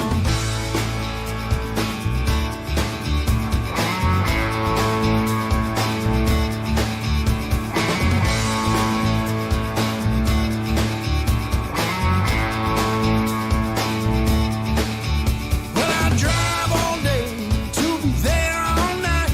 Body's filling up 2 liters of Sprite. Sorry, Montana, Missouri, and Oregon. You ain't got nothing like exit 341. Drinking Gatorade on the long road. Emptying bottles as they deliver the load. My mouth's open as the bladders explode. I'm talking about a truck stop, piss club. Come on, truck stop, piss club. Talking about a truck stop, piss club. Come on, truck stop, piss club. Yeah. Whoa, yeah.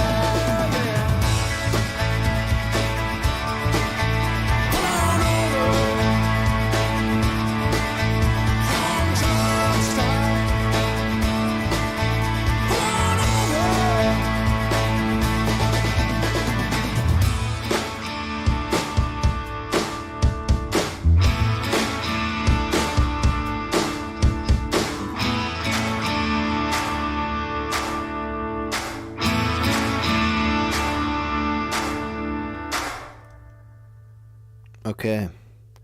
I'm sitting now. I'm in the seated position.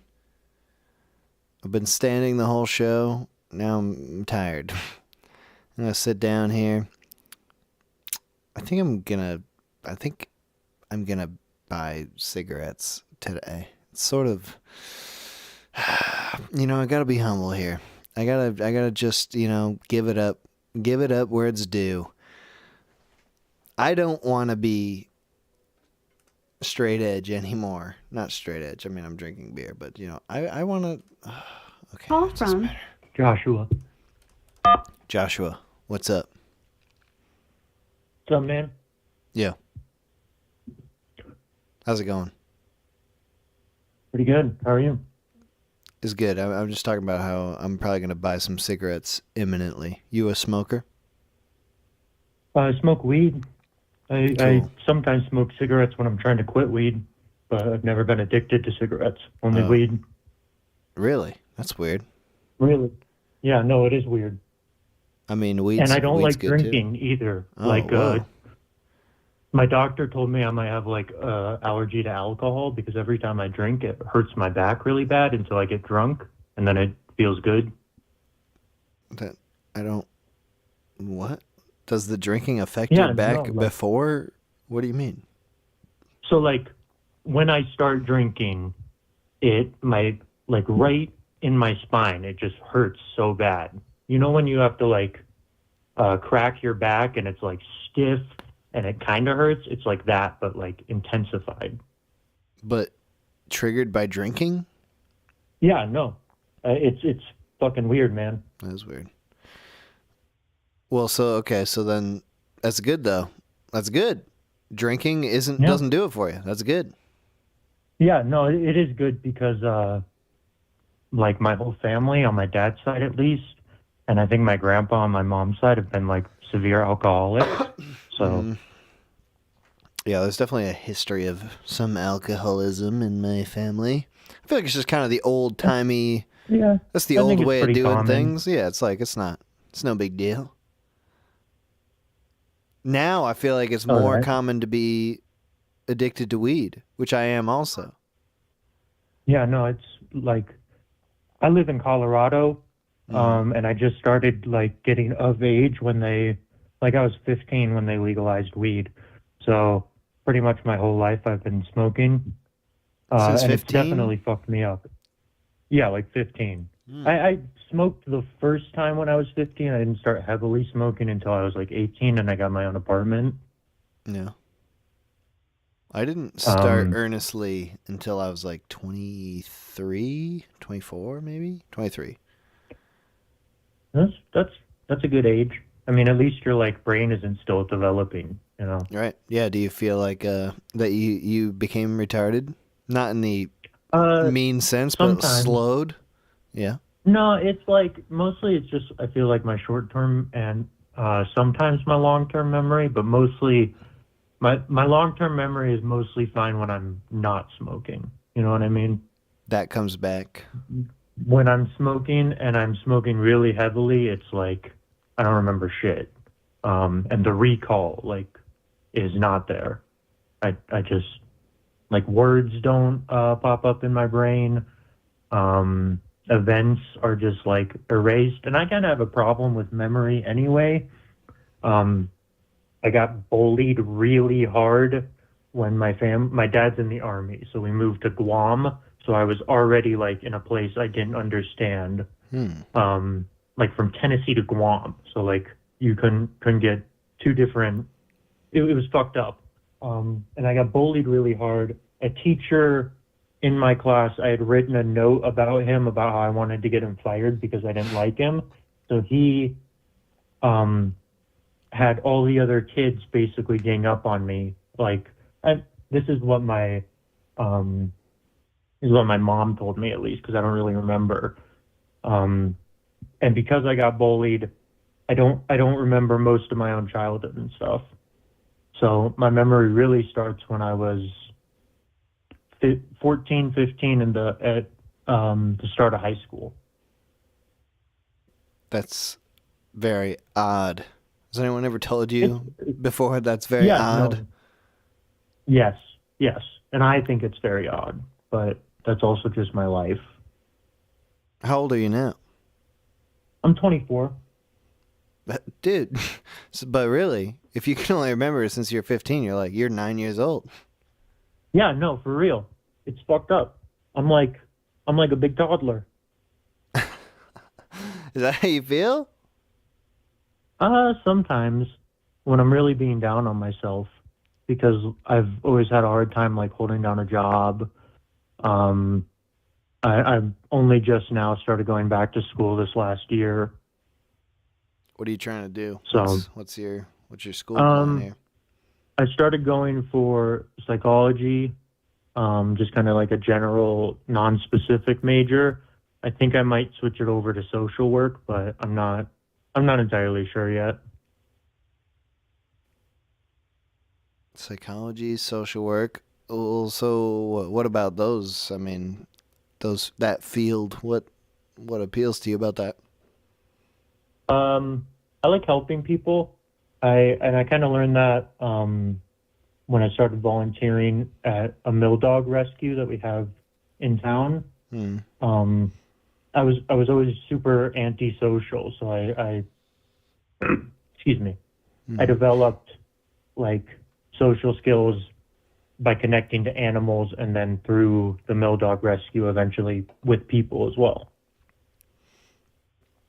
All right. Well, so hey, the topic today is humility and humbleness. Yes, sir. Do you find that? Do you have things you want to talk about in yourself there, or are there people who you try to help and you find they do or don't have that? I was going to talk about something that happened to myself. Sure.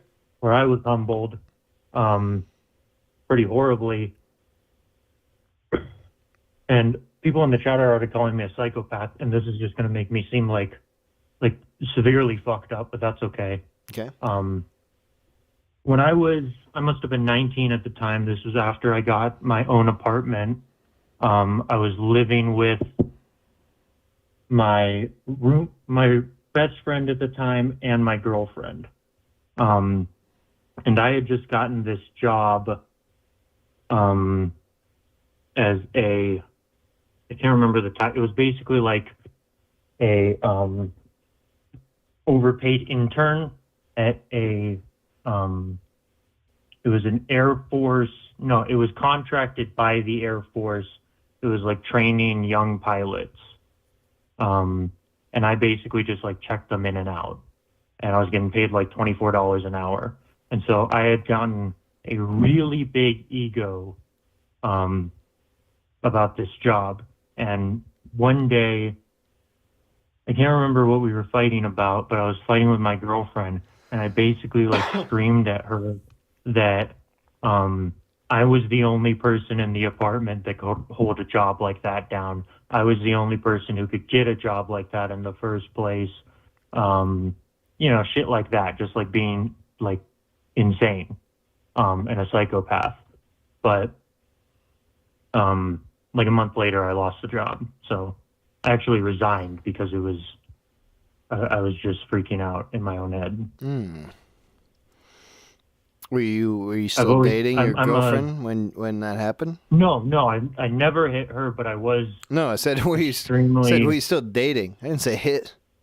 Oh, sorry, I misheard you, dude. I didn't assume that you were fucking beating on your girlfriend.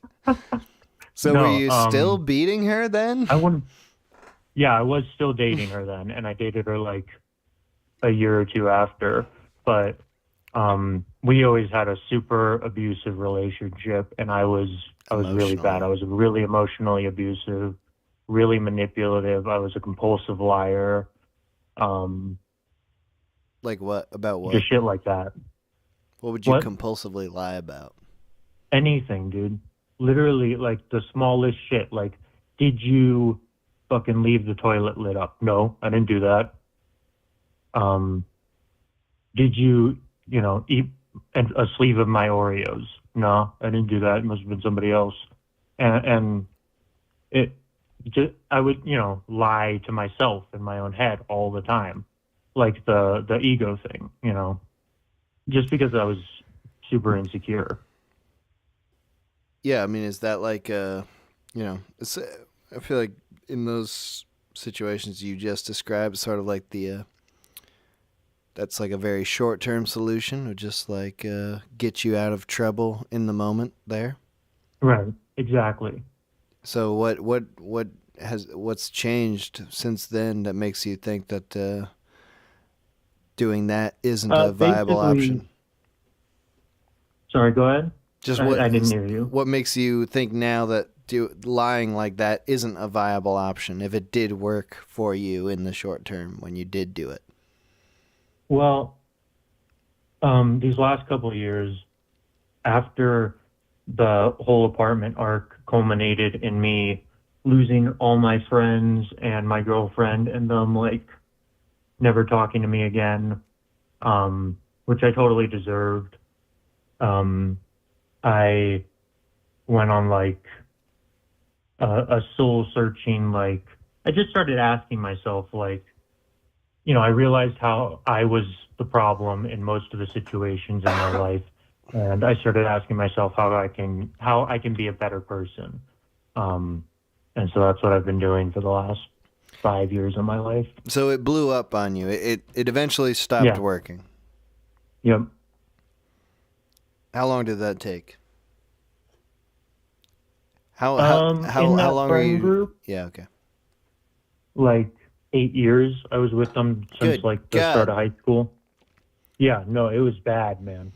But they to be fair, and this isn't like trying to push the blame off of myself, they were all pretty bad too. Like they were all Yeah. pretty toxic as well. So we kind of just fed into it, like everybody fed into each other. Yeah. Well, it's good then that you're able to self-reflect about that at least. Do you Somebody feel said like I wasn't the problem. I definitely was, dude. Like everybody in that friend group was a problem.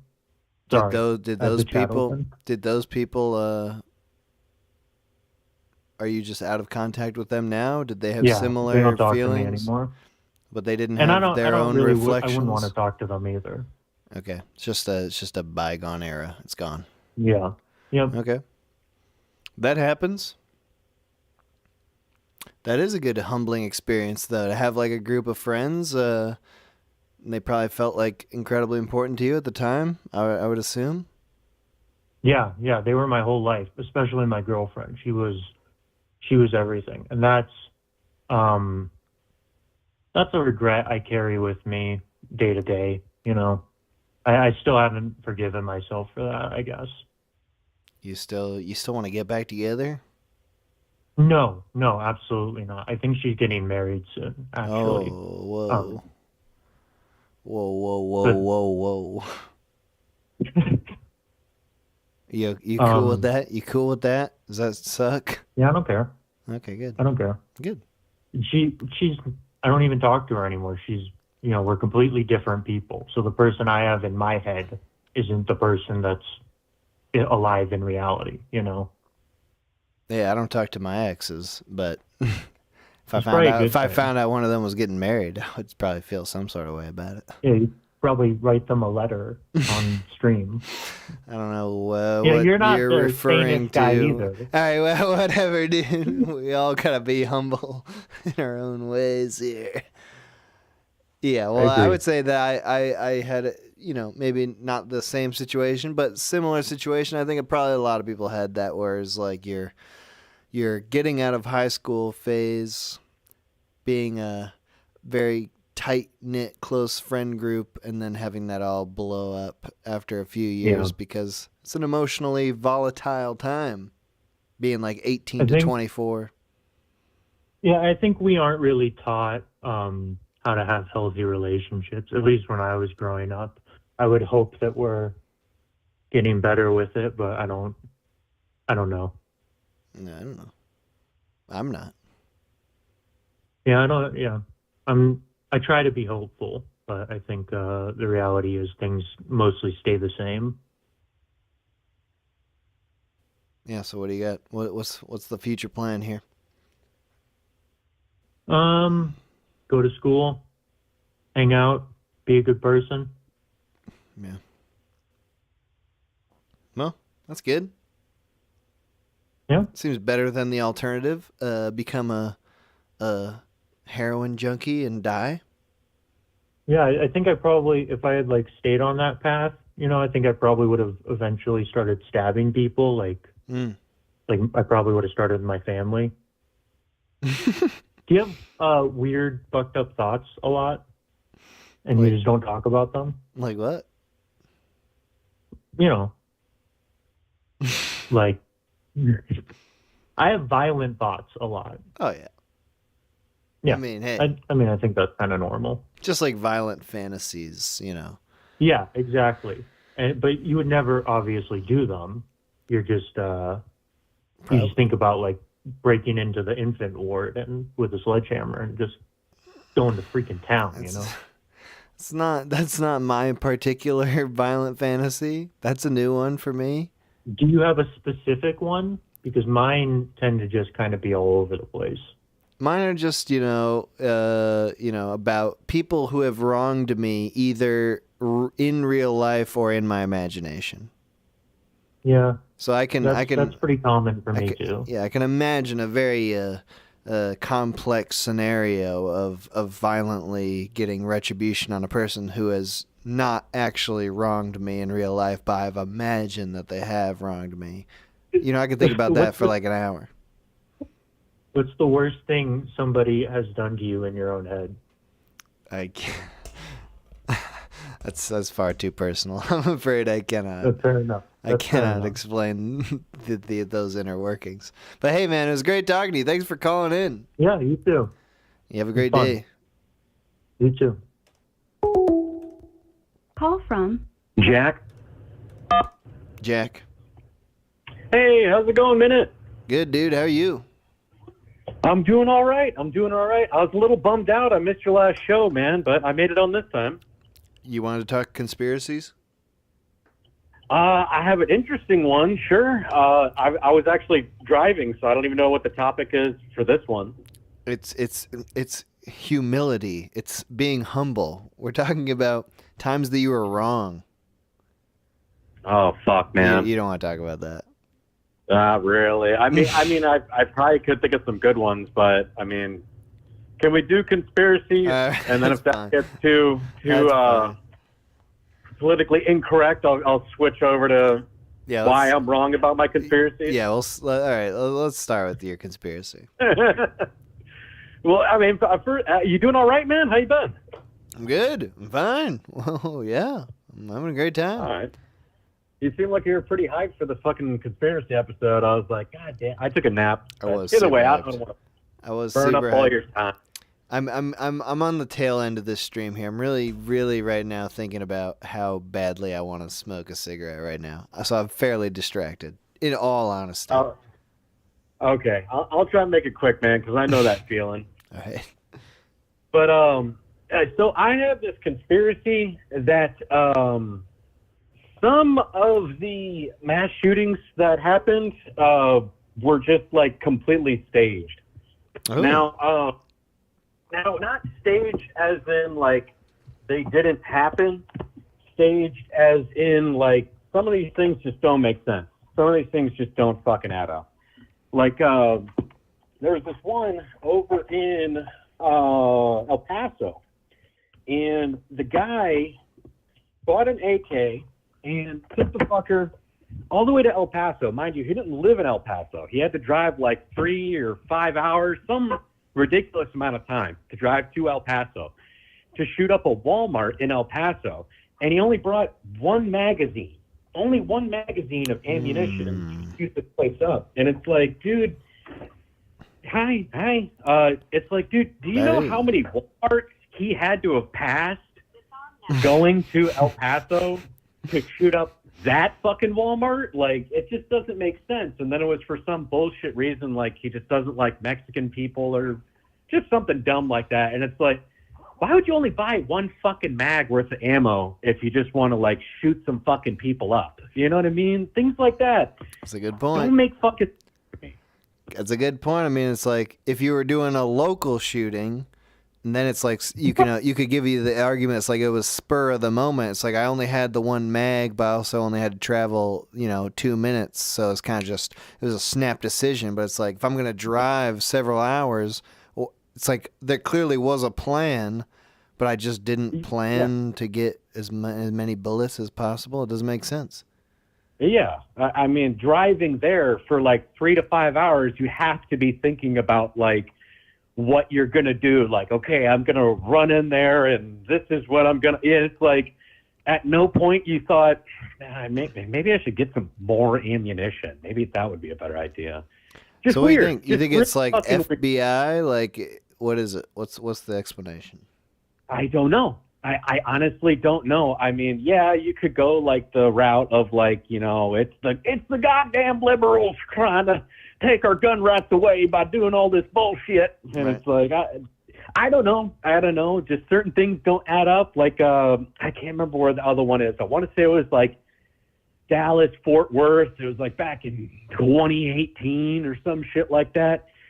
This guy with like real shit equipment, goes up and starts shooting a federal building, and the security guard dirt naps his ass with 1 9mm to the fucking chest. And it's like, granted, maybe it's just, again, really bad planning, maybe a spur of the moment thing, but it's one of those things where he didn't even fucking hit anybody.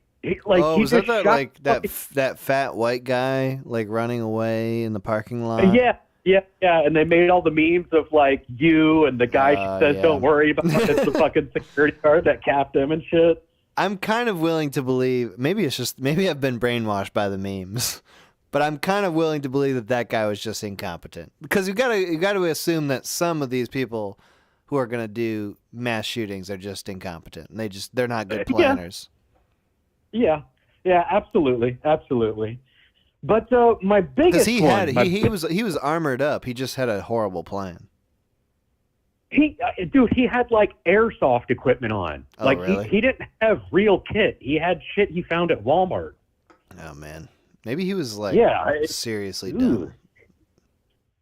But the one that gets me, the one that really, really, really fucking gets me, which I might get heat. I'm not trying to offend anybody. I realize it was a big event. I don't know who's listening to the stream, so I do apologize. It's George Floyd. The Las Vegas shooting, man. Oh, okay. The Las Vegas shooting just stinks so fucking bad. Dude, bring it out. Bring it out, dude. What's up? Love the Las Vegas shooting. My primary contention is the rate of fire does not match the weapon. Now, a 5.56 rifle is going to have a generally higher rate of fire than something like a 7.62 by 51. So you're like a 308. And also the rate at which the bursts that it was firing in with the level of consistency that you were able to hear from it, it was it was consistent, is not consistent with a bump stock. A bump stock works on the principle of a semi-automatic trigger. You have to push it, release it, push it, release it for the gun to fire over and over again. The bump stock uses the recoil of the gun to push the entire gun back while you're holding the stock still, so the trigger leaves your finger, and then when the recoil is finished, you're going to naturally pull the gun forward, and they kind of pull the gun into your finger, thus firing the gun again. Now, if you look videos online, bump firing, a bump stock, all that kind of stuff, you have a lot of difficulty getting consistency out of bump fire because it's not mechanical. It's you doing it with your own fucking arms. So you're not going to get a consistent rate of fire out of it.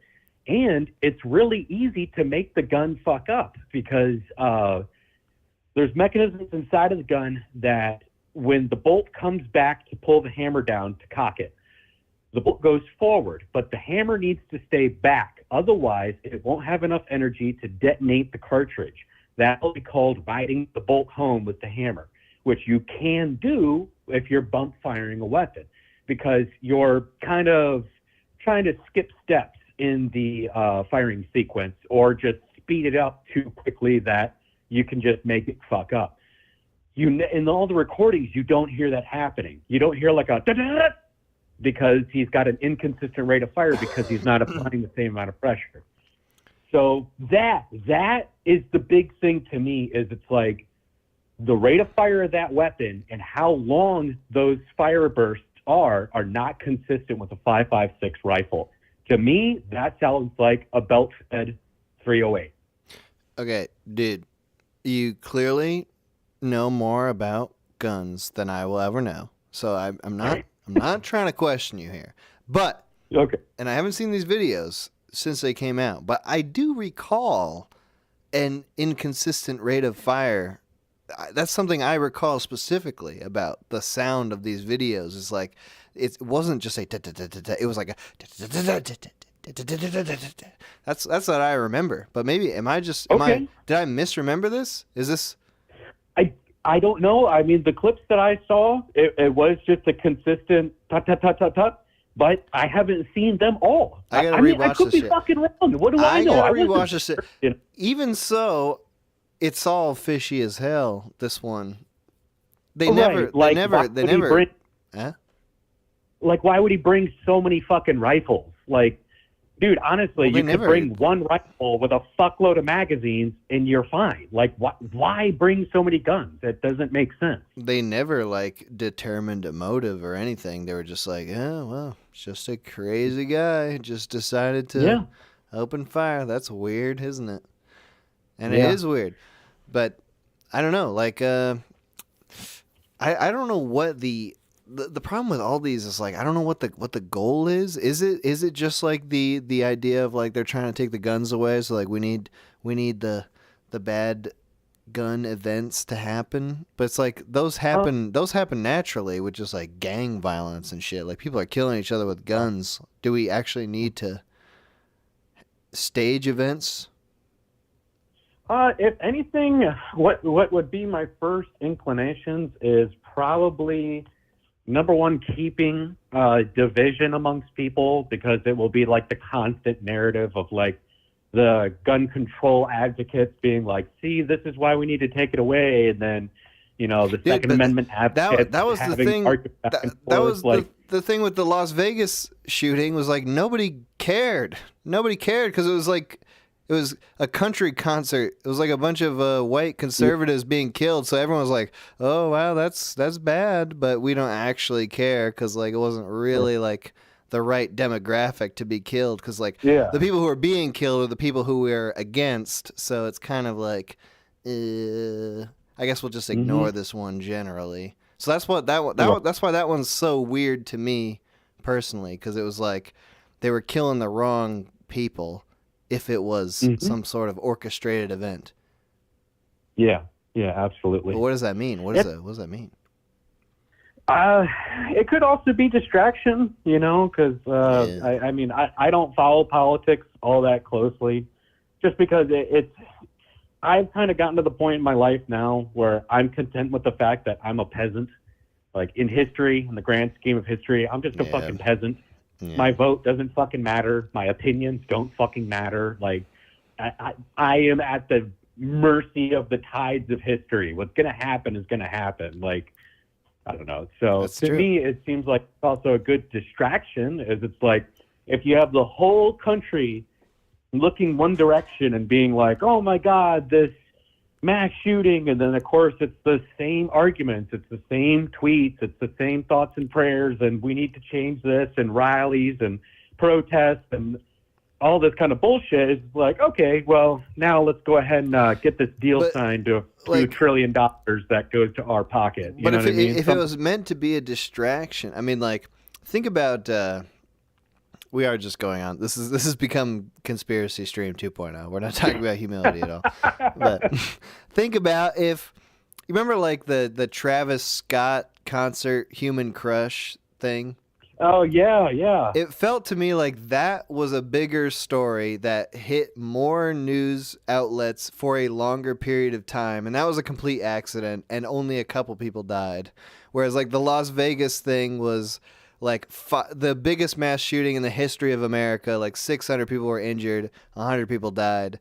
A guy was just opened fire on a crowd from a hotel. It's insane. It's the most insane shooting that's ever happened. But because it was like a country concert, it's like if that happened at a Travis Scott concert, then it would be like racism in America has reached an all-time high, gun violence has reached an all-time high. Like that would be the most pressing news story for like a year. Whereas like what actually happened was like a bunch of people got too excited at a concert, a rap concert, and a couple people died, which is kind of like a normal occurrence on the globe and on the grand scheme of things. Whereas like the very abnormal occurrence is a guy in a hotel opens fire with a machine gun and kills as many people as humanly possible. Right. But Isn't that there was like a that was riot ignored. After the Super Bowl where people die? Like I'd say that concert was no different than like a Super Bowl riot. Right. It's just like a bunch of excited people. And it's just a horrible thing that happens. I mean, it's gross. It's disgusting when that happens. Like, I don't want to be anywhere near that. But it's like, that's like just an accidental thing. Whereas like, this is like a man has planned for months to murder as many people as possible. That story was out of the news in like a week or two. Whereas like, we were talking about Travis Scott and the repercussions of what it's going to mean for rap music for months. And that was just like, it's just some fucking accident. Yeah.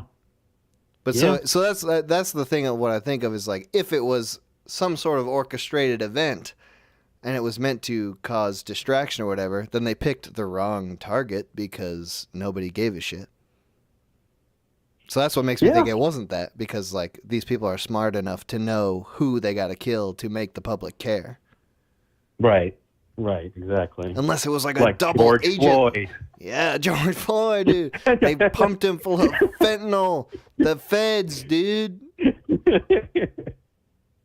It was supposed to be an opioid crisis cry for help. It went... Did anybody end up talking about MK Ultra during the stream? I didn't get to listen to the whole thing. I listened to like the first hour or so, and I haven't been back to the stream to listen to it. Probably, I don't remember. I don't fucking remember. We got fuck, come on. MK Ultra. It's gonna come up. We're talking about conspiracies. Well, I mean, MK Ultra, how they released that like inert bacteria on San Francisco, and like it worked really fucking well, and they didn't tell anybody about it. Like that kind of shit lends me to believe that, you know, that they would orchestrate shootings and things like that. It's just because of like, man, that they've done it before in the past. It's not like beyond these people to do this kind of shit, you know? That's the great I don't thing. know, man. That's the great thing about conspiracies. It's like they only exist in the past. There are no modern. No. There's no modern. The government is all good now. Everything is fine now. It was bad a while ago, but now it's good. Mm-hmm. That's true. That's because we got Papa Joe. Yeah, hell yeah, Papa John. All right, well, dude, thank you for calling in. This was a little bit off topic, but you know we had to take a little break from humility for a second. I feel you. And hey, go smoke that cigarette. Always good talking to you, man. I hope you have a good day, bro. All right, have a good one, dude. Bye. I had a call, a fresh call on it, and I just lost it. All right, back to conspiracies. What's up? What up, dog? You want to talk conspiracies? No, we can talk humility. Call from Ishan. Ishan, it's been a while. Oh, no way. Hell yeah. I'm really so stoked to get through, man. How are you doing today? What up, dude? Good. Mad good. Super good. We're talking... That is some good ass news. Yeah, hell yeah. We're talking humility and humbleness. You know anything about that? I just popped on. I saw the topic, but I gotta say, I'm the wrong person to talk about with that shit. I'm not very humble. I was talking to my girlfriend the other day about what her like mom thought about me or whatever, and she was like, "Yeah, she doesn't really like you." I'm like, "Wait, what? Why?" And she's like, "Yeah."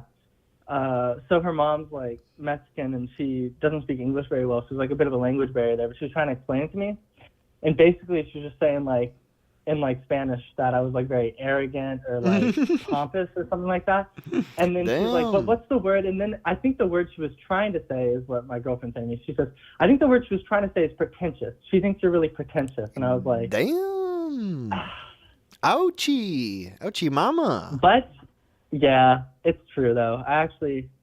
Her brother thinks I'm pretentious. All my friends think I'm pretentious. Oh no. I have a reputation for being pretentious. Ishan. But yeah. Are you the problem? The problem is you? I mean, you know, when I put it like that, it certainly seems that way. And you might think that's the case. You got a lot of people against you here. Well, what they call a negative trait, pretension, I say is a neutral thing. I mean, like, you know, I don't think I'm arrogant. I'm humble in a way. You know, I can always admit when I'm wrong, usually. And I'm not too attached to my own wisdom, although I do think I'm, like, smarter than most people. I know there's people that are smarter than me. I think I'm humble. I think I'm fair. I'm like, decently humble. You know? Can you think of someone off the top of your head who's smarter than you?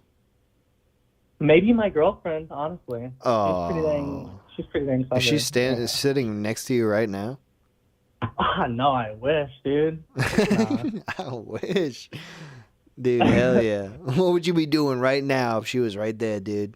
No, I don't want to hear that shit. Well, I mean, she would probably be giving me a huge glare because she okay, I'm not trying to offend you, but she hates you. It's kind of ridiculous. She hates the minute hour. I mean, she doesn't hate you as a person, probably, but she just hates your work for some reason. What and the it's fuck? Like, what did I do? I know, right? What did I do? You didn't do anything. You did nothing. You're what did you precious. show You're her? Jim. I love you. How did you try to?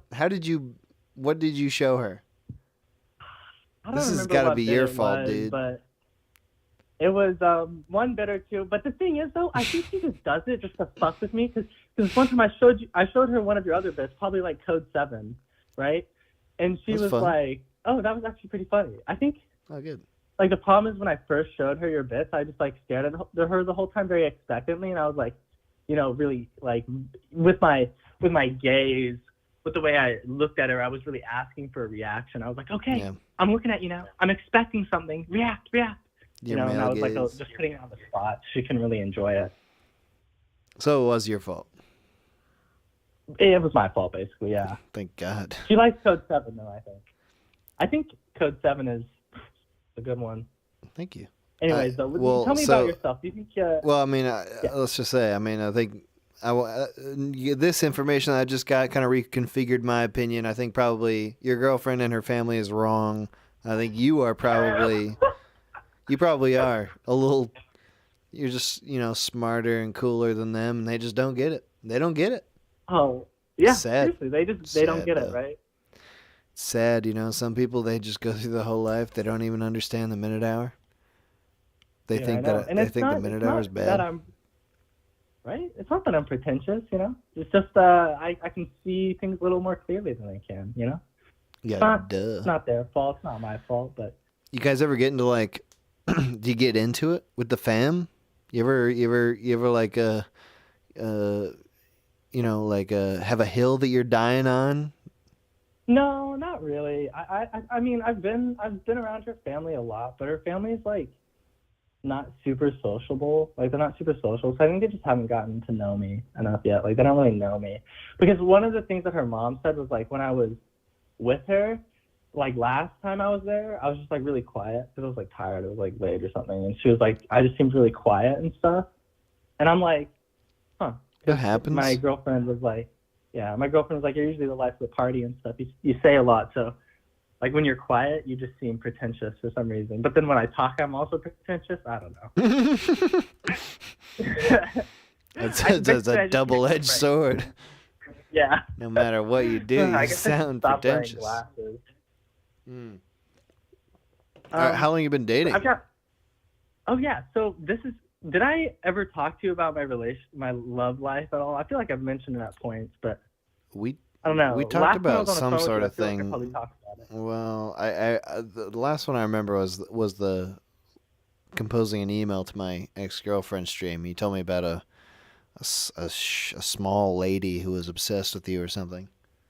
Oh, that was so many. Dude, you know how many years ago that was now? It was like 2 years That was ago. like deadass 3 years ago. All right, 3 years ago. It might have been 3 years ago. Isn't that crazy? Shit. I don't know. Anyways, It's all the same to me. I don't. I'm just fucking sitting in my room. You don't get out much? Nope. You can't tell? Huh? I mean, I feel like you experience a lot. You got a lot of creative ideas bubbling around in your head. You probably gotta be, you know, getting stimulated by external stimulus. Well, shows how much Fairly you often. shows how much you know. I could. Oh fuck! I actually just did a real life spit take on that for some reason. I'm pretty well known for doing those. It's an issue. Good. You gotta anyways, get let's humbled, clean this bro. up, I guess, That's a very humbling experience, spit taking. Right. So, yeah, I had this. I mean, I think the last time I called you was, I don't remember what stream it was, but I talked to you recently. Anyways, I had this girlfriend that I was dating, right? And then we were like, so I had this best friend who was my girlfriend, and then this other best friend who was her best friend and my best friend. We all kind of became friends at the same time. And then we had like a threesome a couple times. Our relationship was always really weird and troubling. Ishan, this is the humble stream, dude. Don't tell me that you had a fucking threesome. I don't want to hear that shit. Jesus okay, Christ. sorry, never mind. Anyways, that's enough of that part. The point is, I break up with my ex that I was dating at that time, right? And then I'm also at the same time messing around with the really small girl from the years ago. Oh, you were? The one who loves Yeah, you. all these girls. Yeah, well, all three of these women love. Dude, me. Anyways. you're pissing me off. I'm getting dangerously close to hang up on you, dude. Okay. You better fucking pull this together, dude. It probably would be better if I just didn't even tell you about my girlfriend, because it's actually a happy story. It's got a lot of tragedy involved with it, but now that I'm at the point where I am, it's come to a happy ending. So maybe just tell me the worst parts. Tell me the parts that really hurt. Okay, yeah. I'll tell you the worst parts. Yes, I'll tell you all the terrible things. Okay, so I broke up with my ex and then was still sleeping with her, but then I started sleeping with my other ex before her, the girl. Ishan, I'm sorry. Small, I have to say goodbye. I don't take offense to this, but I must say goodbye. That was upsetting me too much. I mean, come on, it's the humble stream, and this guy couldn't say, Ishan, I know you're listening, and I think you're a great guy, but not here, not now, not today.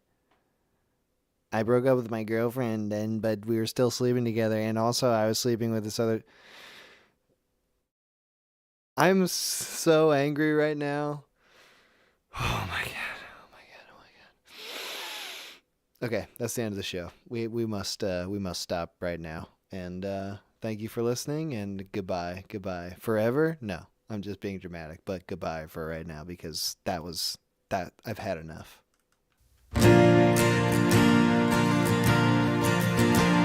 Well, life has been hard, ain't no doubt about that. And most of the time, I just wanted to pack it in. But that yellow stream always gets to me. Oh, looking for someone to piss on me. Oh, looking for someone to piss on me.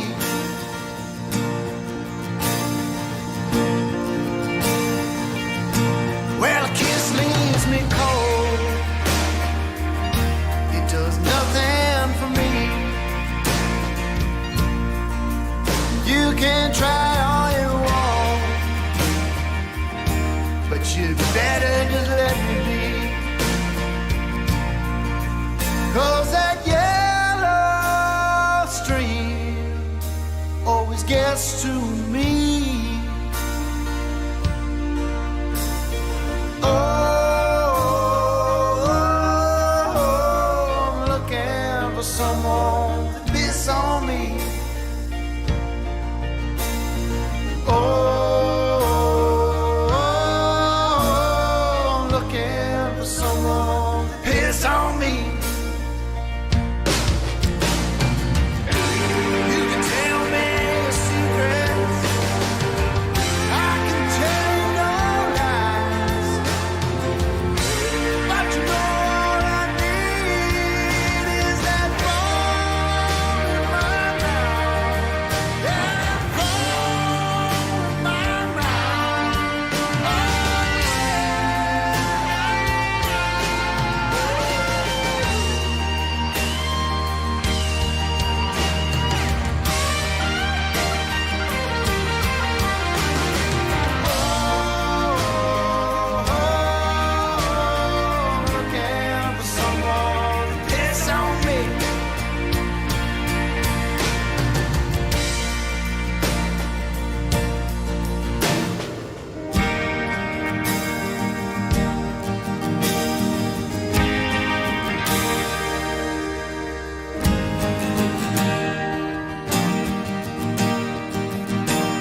When I look into the toilet,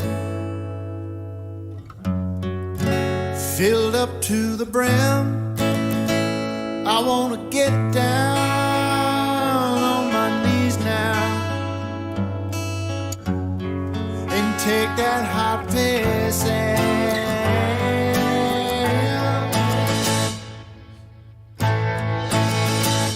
I'm a hot piss drinker, hot piss drinker. That's who I am. I'm a hot piss drinker, hot piss drinker. Drink piss when I can.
hot piss drinking man, and I don't mind what I'm seeing,